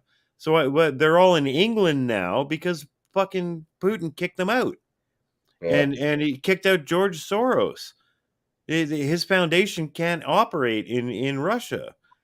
So I'm just still waiting for the evidence where this guy's a homicidal maniac killer. And there's this also problem where you go into the streets of Russia and talk to Russians and they're like, "Yeah, we love him." yeah, yeah, So they all might be crazy, but they do love him. yeah, So his getting reelected is not that controversial. They try to play it over here like he's fucking Idi Amin. It's fucking like Zimbabwe in the 70s, and this guy's like, vote for me or I'll kill you. That's yeah, the story they try to say, but it seems like they vote for him because they like him. yeah, Yeah, and they don't really have good options. So I don't know. Like I say, like all this sounds like I'm totally like pro Putin, but I'm really kind of ignorant. I really don't know that much about him, and I'm kind of like reformed. I'd say like, 10 years ago, I would have thought the guy was kind of an asshole and he seemed like a threat to world peace. But as this has gone on, and as who was saying it earlier? Was it Zero Null or Billy Joe, Goofy Rupee? I can't remember. But like whoever they're saying is the evil Hitler. Oh God! At this point, it's probably the good guy.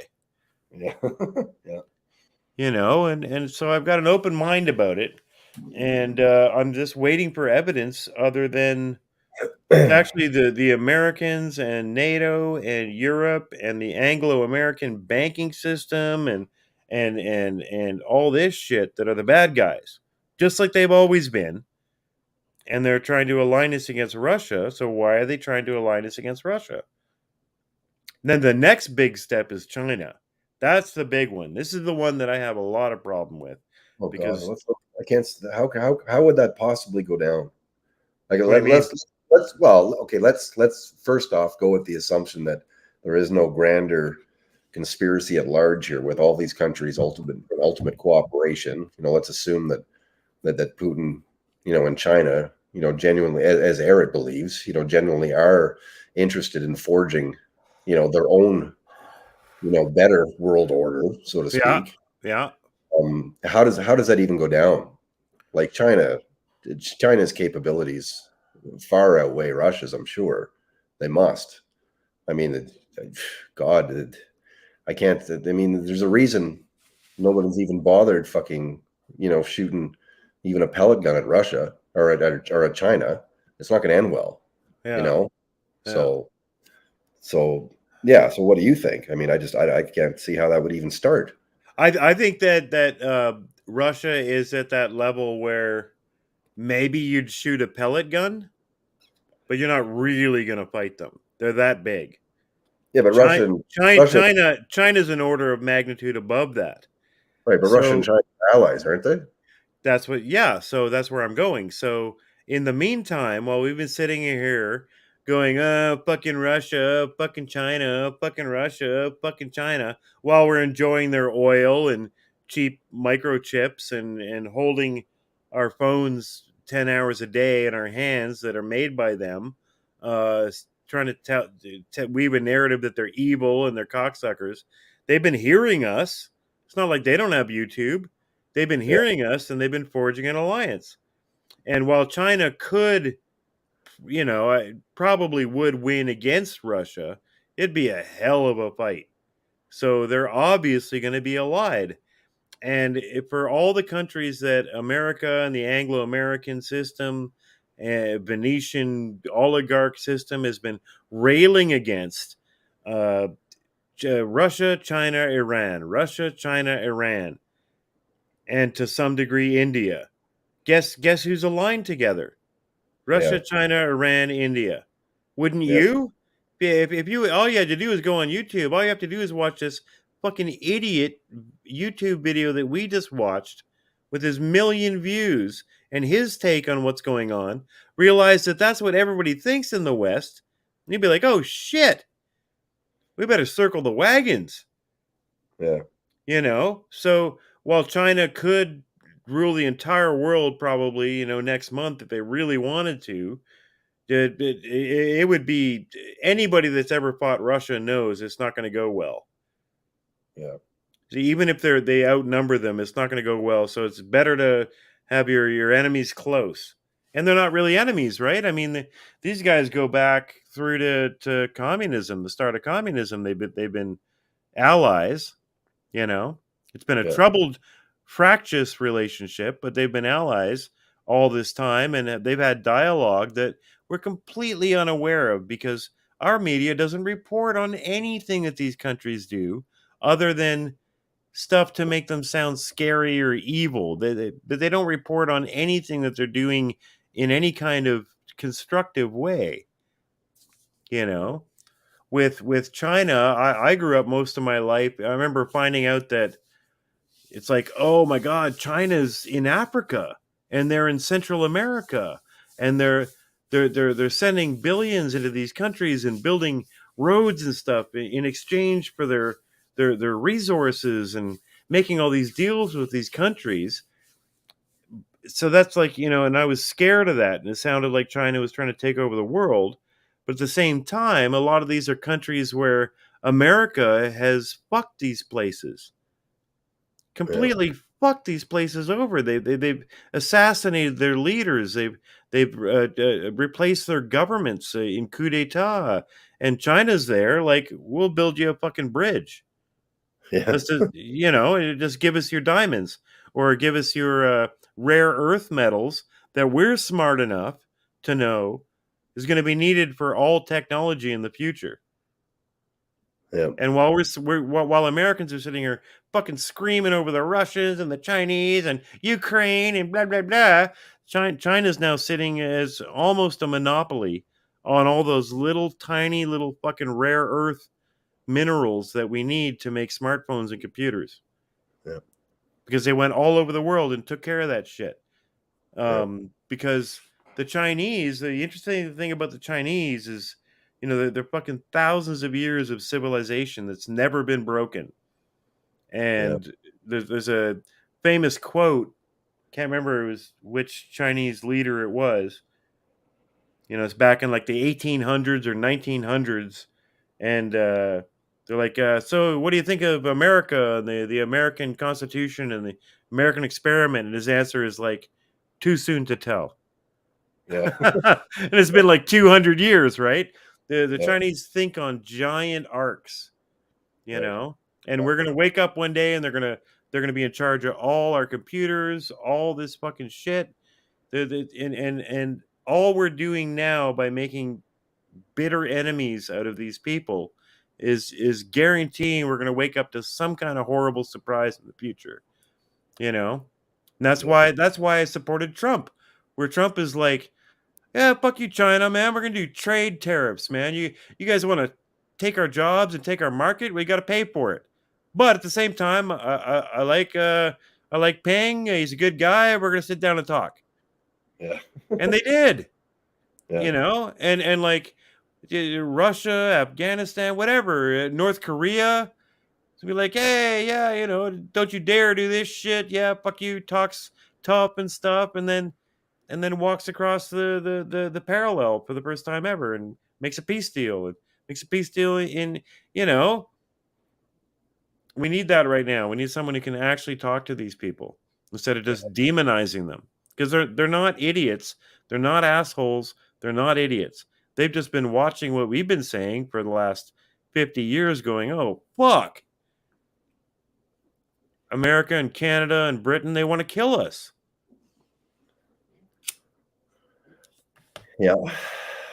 At the same time, I don't fucking support communism. I don't support fucking weird shit like that. China's still fucking weird, you know. I don't support any of that, you know, but it's at least China's not what it used to be. Right. I think the success and growth of China is exactly mappable to how Western they've allowed themselves to be. Mm-hmm. You know, there's certainly not. It's not Mao Zedong's China anymore. Yeah. Yeah, where the guy would get up and be like, "We need more steel," and every village would go and melt all their fucking pitchforks, and then they couldn't fucking harvest food, and everybody would like 15 million people would die because Mao Zedong said so. But now it's like they're the fastest growing economy in the world, the most people being lifted out of poverty in the world ever in history. Yeah. To the degree that they've embraced capitalism. Yeah. You know, so that should be an opportunity to open a dialogue because it's like, hey, Well, you guys are becoming more capitalist, so let's talk. But is instead, it's like, hey, is that still mostly just in Hong Kong, or is China as a greater no, whole starting to adopt the that? entire China. I mean, just by sheer numbers, right? Because the place is so gigantic. You know, Right. even though even if the jobs are just showing up, you know, maybe 30 years ago, the jobs are showing up at like $1.50 an hour, but that's all grown, right? So I mean, you're having the most people being lifted out of poverty in human history. Right. Yeah, but in defense of that, I'm not defending the Communist Party. What I'm saying is only to the degree that they've embraced capitalism. Yeah. Right. Yeah. Yeah. So it kind of shows the lie behind communism. While they're maintaining a veneer of communism, kind of at their government structure, the country is only successful to the degree that they've embraced capitalism. Yeah. Plain and simple. Now, I think Russia's still kind of the same way, although even more advanced. From what I've seen recently, anyway, I think the government still kind of operates a semi-communist system there, but it definitely is more capitalist and In has been Russia? in Russia. Yeah, Yeah, there's lots of leftovers, yeah, right? Like you and I looked a lot into kind of different places to bug out to, yeah, and that was what I noticed about expats who had gone to live in like any of the former Yugoslavian states and stuff like that. Is that they're like, it's great, but if you want to get a driver's license, you have to see like 18 people. right. Yeah, so it's like tons of leftovers from the Soviet era all over that kind of zone of the world. Yeah, But it's obviously and predominantly capitalist. yeah, yeah. Yeah, that's the number one thing is capitalism. Like, and China's gone that way too, and Iran is increasingly going that way, but they're not allowed to sell anything. See, it's all going to flip. You know, Yeah, just like the right the right became the left. You know, yeah. Right the became the West left. is Capitalism gonna go became full on, communism. the West is going to go full on communism probably in the next 20 years, and China and Russia will be like the capitalist states now. And Oh fuck! If they get their way, we'll be communists. That's for sure. yeah, well, I know they're trying. They're Yeah, trying. they sure are. You know, wow. Yeah, Yeah, guys, good comments here. Yeah, Putin was interested in strong, independent, cooperative countries. So what the kind of take from people who are very kind of Russophile and Sinophile, and people who are into this the multipolar quote unquote world, is that Russia, China, Iran, India are pushing for a world where you don't have a giant hegemon like America, and you have multi poles, and the eastern and northern and southern and western blocks, each that meet and actually respect the rules that are originally written for the United Nations, right? And the countries actually respect each other, and that's what the Russophiles and Sinophiles say and stuff, and you know.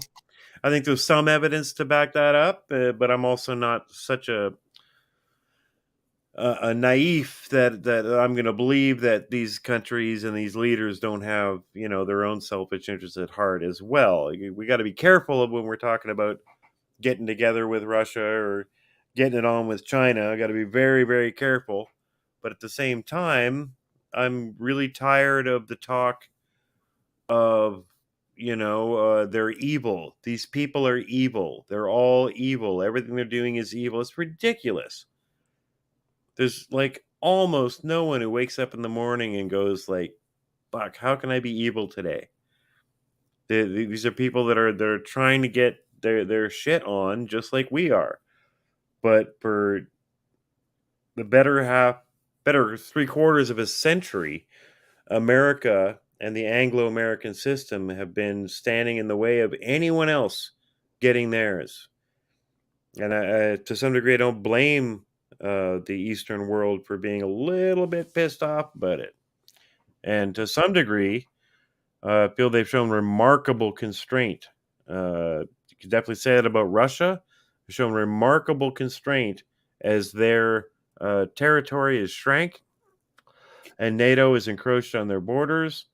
And China, I mean, geez, Nancy Pelosi going to Taiwan and them running ships between in the Taiwan Strait and stuff like that. And China has, whatever you think about them, very admirably done nothing about it. They just kind of ignored it, swatted it away like a fly.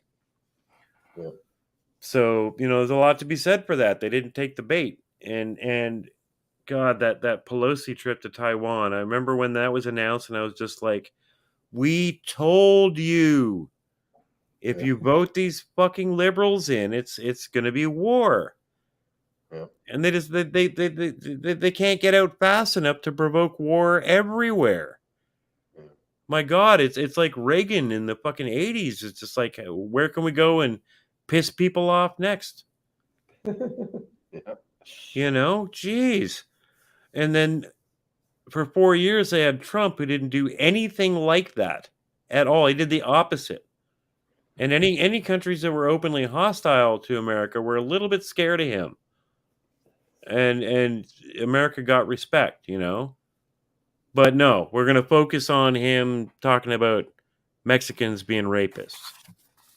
Unreal. Yeah. Unreal. Goofy Roopy, when the U.S. seized Russia's currency reserves and weaponized SWIFT, all of the nations saw and learned to make alternate plans. Exactly.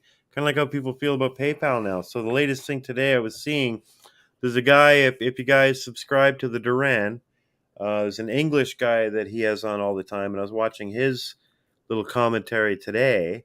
And yeah, there's a whole system being set up that's like blockchain's got a bad name right now, but that's only for, you know, dumb investors over here in America that follow Elon Musk.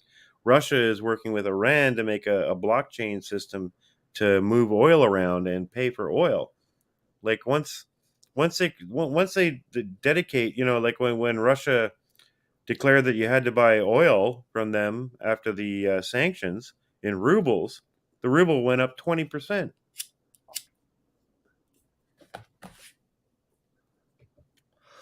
Russia pulled out of Afghanistan in a similar situation. Yeah, Afghanistan. I'd love to revisit that whole story. I record an Afghani singer, and he left me with a YouTube documentary to watch about that. Actually, pull that up in case you guys are interested. Afghanistan: The Great Game. The 3-part documentary on YouTube.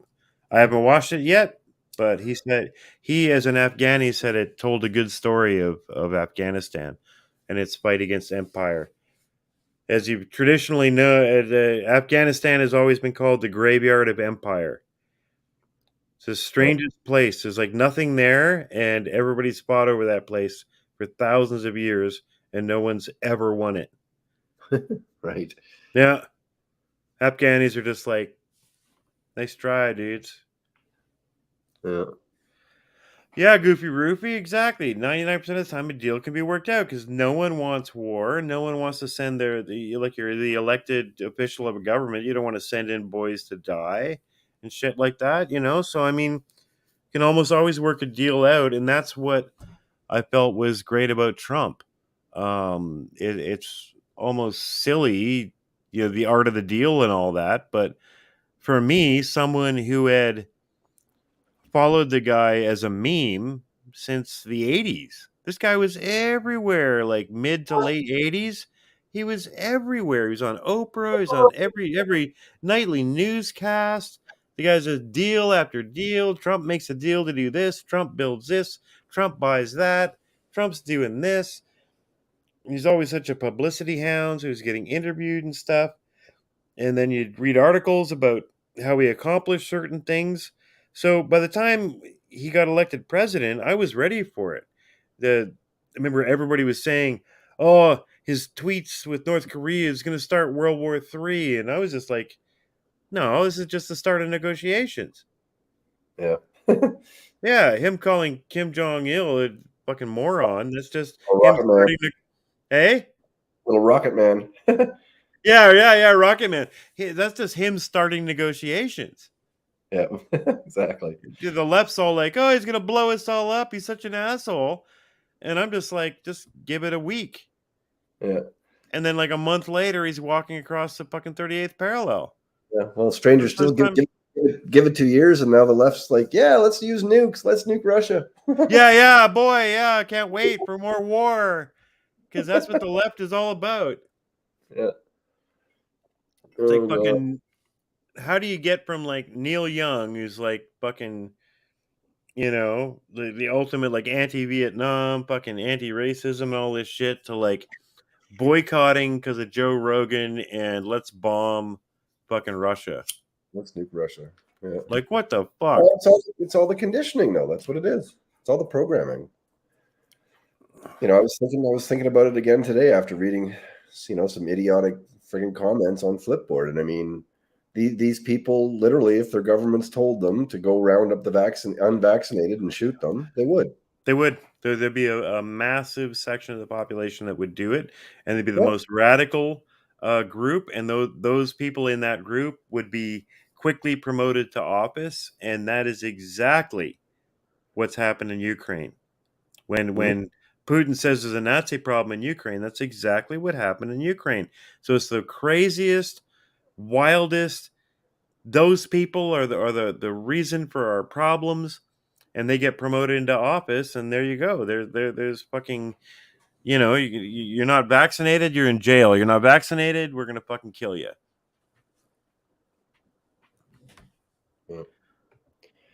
Goofy That's true. Roopy says, yeah, what happened to the Michael Moore who made the film Sicko, but pharma and healthcare ripoffs, and now blind faith and jabs. I know, right? Like, God, he's one of the most uneven guys throughout history. I mean, sometimes he's so refreshing in his honesty. I mean, he produced a documentary just like 2 years ago that blew apart the entire narrative of clean energy.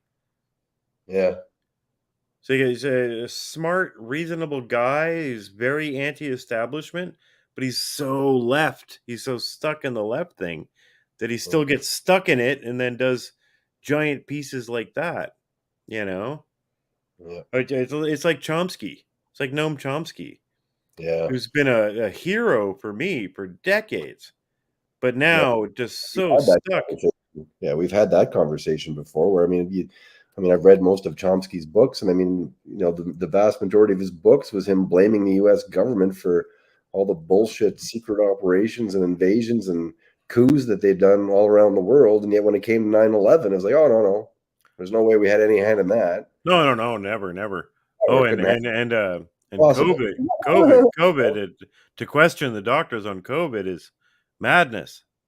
Yeah. And Ukraine, and just now he's not fucking 98 or something. I mean, he's basically the king in House of Dragons, so you can't take him to task too much. But I mean, this guy gave me over my years so many inspirational moments to keep thinking freely, to keep thinking skeptically. He's got a massively famous interview quote where he reminds everyone that freedom of speech is the freedom to hear what you hate the most from your opponent. And if you don't have freedom to hear what you hate, you don't have freedom of speech. Yeah. And that's 80s Chomsky. Yeah. Yeah. 2020 Chomsky is like fucking kill them all if they don't agree with me. Yeah. This lefty stuff, it's like a mud that you just get stuck in. Yeah. Did you guys see the stink about the new premiere and a talk on the unjabbed and her walk back? Yeah. Rhain brought that up earlier. Yeah, we were talking about that at the start of the vlog. Yeah. I didn't realize she apologized. Yeah, I didn't see the complete apology, so I don't know if it was kind of a full-blown Hail Mary apology or if it was kind of a half-assed one. I'm not sure. Well, but I was like 30% erect for her, and now it's all gone. She shouldn't have walked anything back. No, it's got to be tough for these politicians. I mean, like, it's easy for us to sit here and say, like, don't apologize and stuff when you got all that shit coming down on you, but they got to realize it. And I think Poilievre's good for that. Trump is great for that. Trump will actually tell you never apologize. What boggles my brain is that these politicians can't come up with a more nuanced response when they get called out for stuff like that. Rather than just go and flat up apologize, maybe explain your position a little bit better.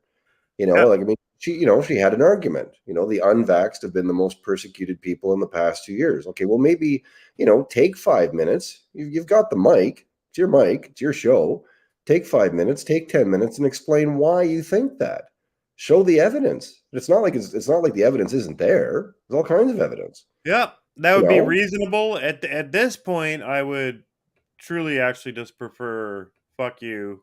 I'm not apologizing. I meant every word. Yeah, I'd be fine with it. I'd have no problem with that. Yeah. But I'm just saying, from a political standpoint, I understand that. Yeah. She's got to, she in this case has to be, a little, I'm not sure what the word is there, but diplomatic. Well, yeah, diplomatic. She's got to be a bit more diplomatic. She just won, and she wants to, obviously win the election that's coming up, whenever that is. So she doesn't want to shoot herself in the foot, in her first week in office, But fuck, I mean, like I said, though, there's a more nuanced answer there. She could certainly come out and make an apology, as far as, admitting that, yes, obviously there's been discrimination against the LGBT or the Jews or whoever, but go on to explain why she said that, and point to examples. And that's what the politicians and the media are kind of, they've, and even Polyev, they've been kind of skirting around those things. I mean, Yeah. it's real easy to say that, oh, well, these, Polyev, these people are just average Canadians, in the convoy, because they're just protesting the mandates. Well, like, explain why they are.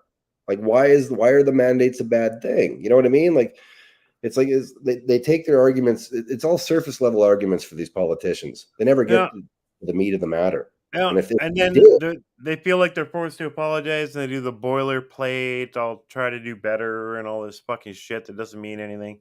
well, Whereas you could just do this. So here's my official answer, for the record. Kiss my ass. I do not apologize. In fact, by all rights, you sick freaks should be the ones apologizing to me for lying and defaming me, and doing it all because I'm trying to prevent you from sexually mutilating children. You damned monsters. You child abusing psychopaths. I wouldn't apologize to you soulless parasites if I had a gun to my head. Instead, I'd rather just tell you all to piss off. I apologize for nothing. I concede nothing. I will never surrender even a single inch of ground to a pitchfork mob of degenerate morons. The secret they never... That's how you do it. That's how you do it. So that girl, she got elected and came in hot. I just fucking stay hot. Fuck you, I don't apologize. I meant every fucking word. Let's go. Because she's hot. Like, she's coming in hot. She got carried into office. Like, go, girl, go. Do not walk anything back. Do not apologize. Yeah. No, it's hard though, because I mean, it's good people, it's good conservative people, good Christians and shit. Like, you don't want to be offensive, but at the same time, it got to be readily apparent over the last 8 years. You can't apologize. Well, you can't. But I mean, if we've learned anything from Peterson, I mean, we both knew this already. I mean, you can't not be offensive. Regardless, if you've got an original thought, or even a personal thought, or an independent thought, you're going to offend somebody. Yeah. I mean, if you're only talking, like he said, I mean, if you're only having a one-on-one conversation, maybe not. What is it, 10 people? Yeah. Maybe a slightly more chance, but still probably not. But if you're talking to 1,000 people, or in her case, an entire province, yeah, well, guaranteed you're going to piss some people off, regardless of what Fuck yeah. That's why there's two parties. Well, that's why it's free speech. Yeah, and that's why there are opposing parties and opposing viewpoints. With the everybody's just been so hyper sensitized that, like, conservatives in Canada and America, throughout the West, have just been like, oh, I couldn't possibly say what I'm actually feeling. But those of us that are in channels like ours and on YouTube and independent media going like, go harder. Like, there's a movement abound to just have people say what we're actually thinking and don't back down. Yeah. So I got to look into that. I had heard what she said. I hadn't even watched the speech, but I didn't hear the walk back. So yeah. Yeah. I read that as I know what makes you guys cheer, so your boobs don't bother me. Boobs. Boobs usually don't bother me. Yeah. Oh, crazy times, man. Yeah, indeed. So, in the meantime, I'm working on. I haven't told Rhain this yet because it just came to me because I watched this stupid video that I shared with you guys tonight, and while I was working on an audio mix, another video came up. Yeah, Goopy Roopy. I know, man. When I quickly read it, I was like, your boobs don't bother me. Another video came on, and it's this guy, like super smart, and he's going into like super detail, 45-minute video of how corrupt and fucked up Russia is and their military, and everything's corrupt and it's all garbage and stuff. So I sent that video to Matthew Ehret, and I was like, bro, I mean, like, this guy's smart. He's making good arguments. He's got lots of details, and you're a super kind of like, multipolar Russophile kind of guy. What if we do a counter argument against this guy's video? And he's agreed. So we're just gonna try to see if we can set a night next week, Rhain, where he can come back on the stream and we can take apart some of this. Russia are a bunch of bumbling idiot gangsters narrative. Okay. Yeah. Right. Yeah. And actually hear someone who knows something about this stuff, hear them talk about some of these fucking details. Because this guy in this other video, I didn't show it tonight, he's naming names, and this general worked at this company and they got this contract to do this and that, and it's total corruption and shit like that. That I think, Matt Ehret might be able to actually give us the counter arguments against that. Right. Oh, cool. Or not, and this other guy's right. We'll see, but Yeah. that's what I'm talking to him right now on email about that, and we'll see. Nice. Yeah. Yeah, it'd be good to get him back on. Yeah, for sure. It's going to be a fucking interesting night no matter what. Easy night for us. We just ask one question and then sit back and have a drink for half an hour while he talks. Yeah. That's okay. Yeah. Works for me. All righty. Well, I think that's about enough for me, unless you got anything else to add there, Rhain. No, I think I'm good. Yeah. Good couple hour chit chat covering some of the man. topics. We went a little pro Ukraine, but that's okay. Oh yeah, well, everything will balance out in the end. Yeah. I'd say thanks. Really good crew tonight in the chat. Really good bunch of people. Good seeing you guys here. Really a lot of good ideas and open minds. First time we talked about kind of Russia-China stuff. You should have seen some of the people that we picked up from the Freedom Convoy. Ooh, they didn't like that talk. Yeah. Yeah, they didn't like that at all. But that was back in April, before people had any chance to really think about stuff. So it's good to see that everybody's at least open to this. Yep. Thank you, Goopy Roopy. We'll keep this up, man. We're going to try to come on every week and keep the talking going and earn those subs and views. Build this up into something, because something's coming in Canada. I don't think Trudeau's going to win the next one, unless they own all the ballot boxes here as well. Right. Yeah. I'm just not convinced that getting Polyev in is going to be enough of a change. Like, I think we can hope for, some stuff. Maybe we won't have border mandates in place ever again, but I think the larger picture, I think we're still going to get fucked. Oh yeah, bro. I mean, it's just like Trump, right? I mean, like, you can't no one can sit there. You're just setting yourself up for like QAnon failure if you think that once your guy gets in, it's going to be like the temple's going to be rebuilt in Jerusalem. I mean, like, but having a Polyev in power is just going to be like infinitely better than having a Trudeau in power. Yes, at least some things aren't going to happen. Like you just said, like, at least he'll be resistant to some terrible ideas. Yeah. But he's not going to be a savior or anything. No. Yeah. No, and anyone who thinks that, I mean, it's just politics. So we'll get some conservatives in for hopefully 8 years, and then it'll be the liberals' turn, and maybe everybody can fucking relax. I don't know. Like this. I was just saying this, like, at work, in a bit of an argument with some young liberal coworkers recently. Is just like, relax. Someone said, I have like a lesbian coworker, and she was like, if the conservatives in Canada get in power, we'll lose all our rights. And that's a direct quote. Right. And I was just like, what? What rights? You mean like the marriage rights you got when Stephen Harper was in power? Yeah. When the conservatives are in power, you got gay marriage. Like, what rights do you? I mean, so like, if everybody, and I'm just like, you get 8 years of liberals and you get 8 years of conservatives. Like, fucking relax. If Yeah. either one gets in power for too long, shit gets out of whack. Yeah. Why are you so angry about it? You think like you can never again have conservatives in power? Do you Yeah. think is that realistic?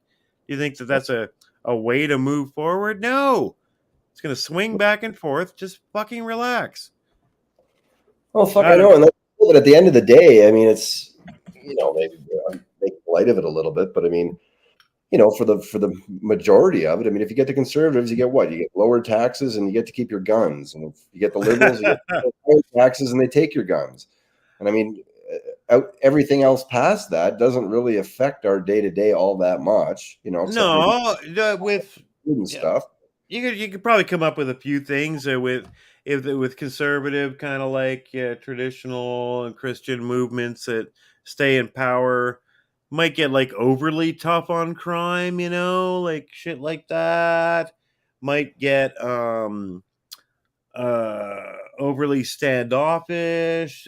Might completely ignore certain segments of the community, which obviously they the LG bong bong ting ding, they felt a little bit ignored over the years. So like things like that is, but I'm the wrong guy to ask because I'm mostly down with the conservative agenda. Well, ignored, sure, I'll give you that. But when it Yeah, comes to actual policy, like you just said, I mean, they got the gay marriage rights under Harper. yeah.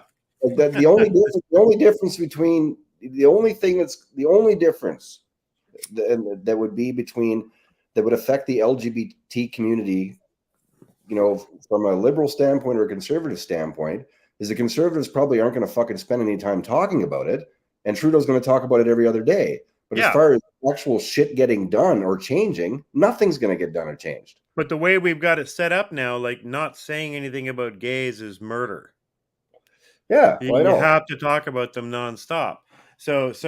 But that's what my point is. Just like if we could just get kids these days to fucking realize that you're gonna have to put up with daddy conservatives getting into power for a few years and making sure shit doesn't go completely off the rails, then it's okay. Like you don't have to be this fucking mad about it.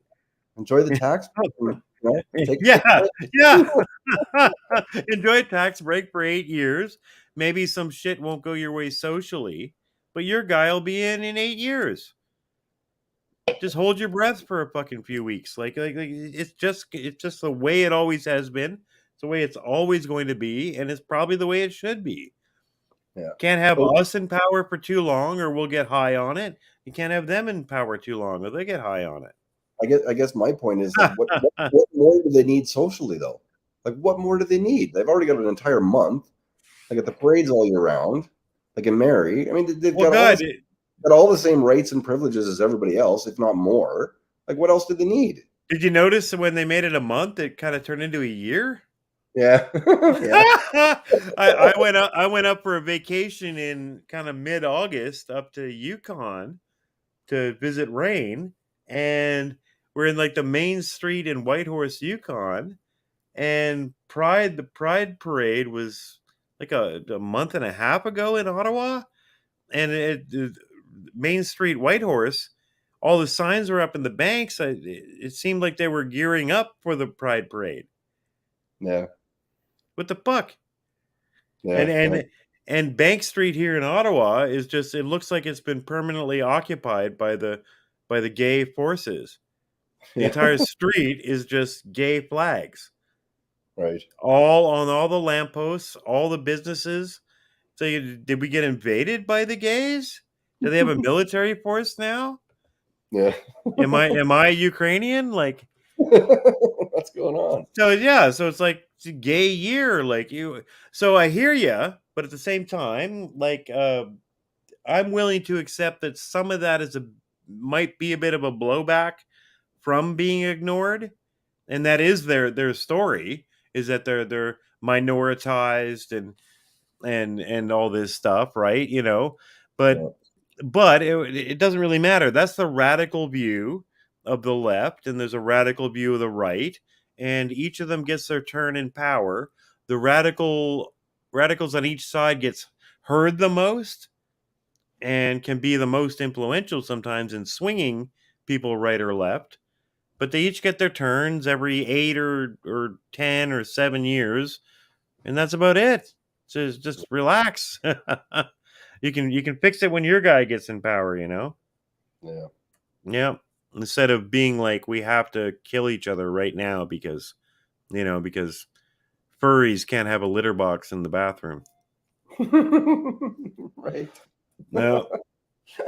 Damn. Well, I think that's a good note to end it on. Thank Yeah. you, everyone. And we're going to end our broadcast here, and we'll be back next week, hopefully with Matthew Arrett to discuss some Russian truth. Stick There we go. around. All right. All Thank right, you, good night. Super Spreaders. Out.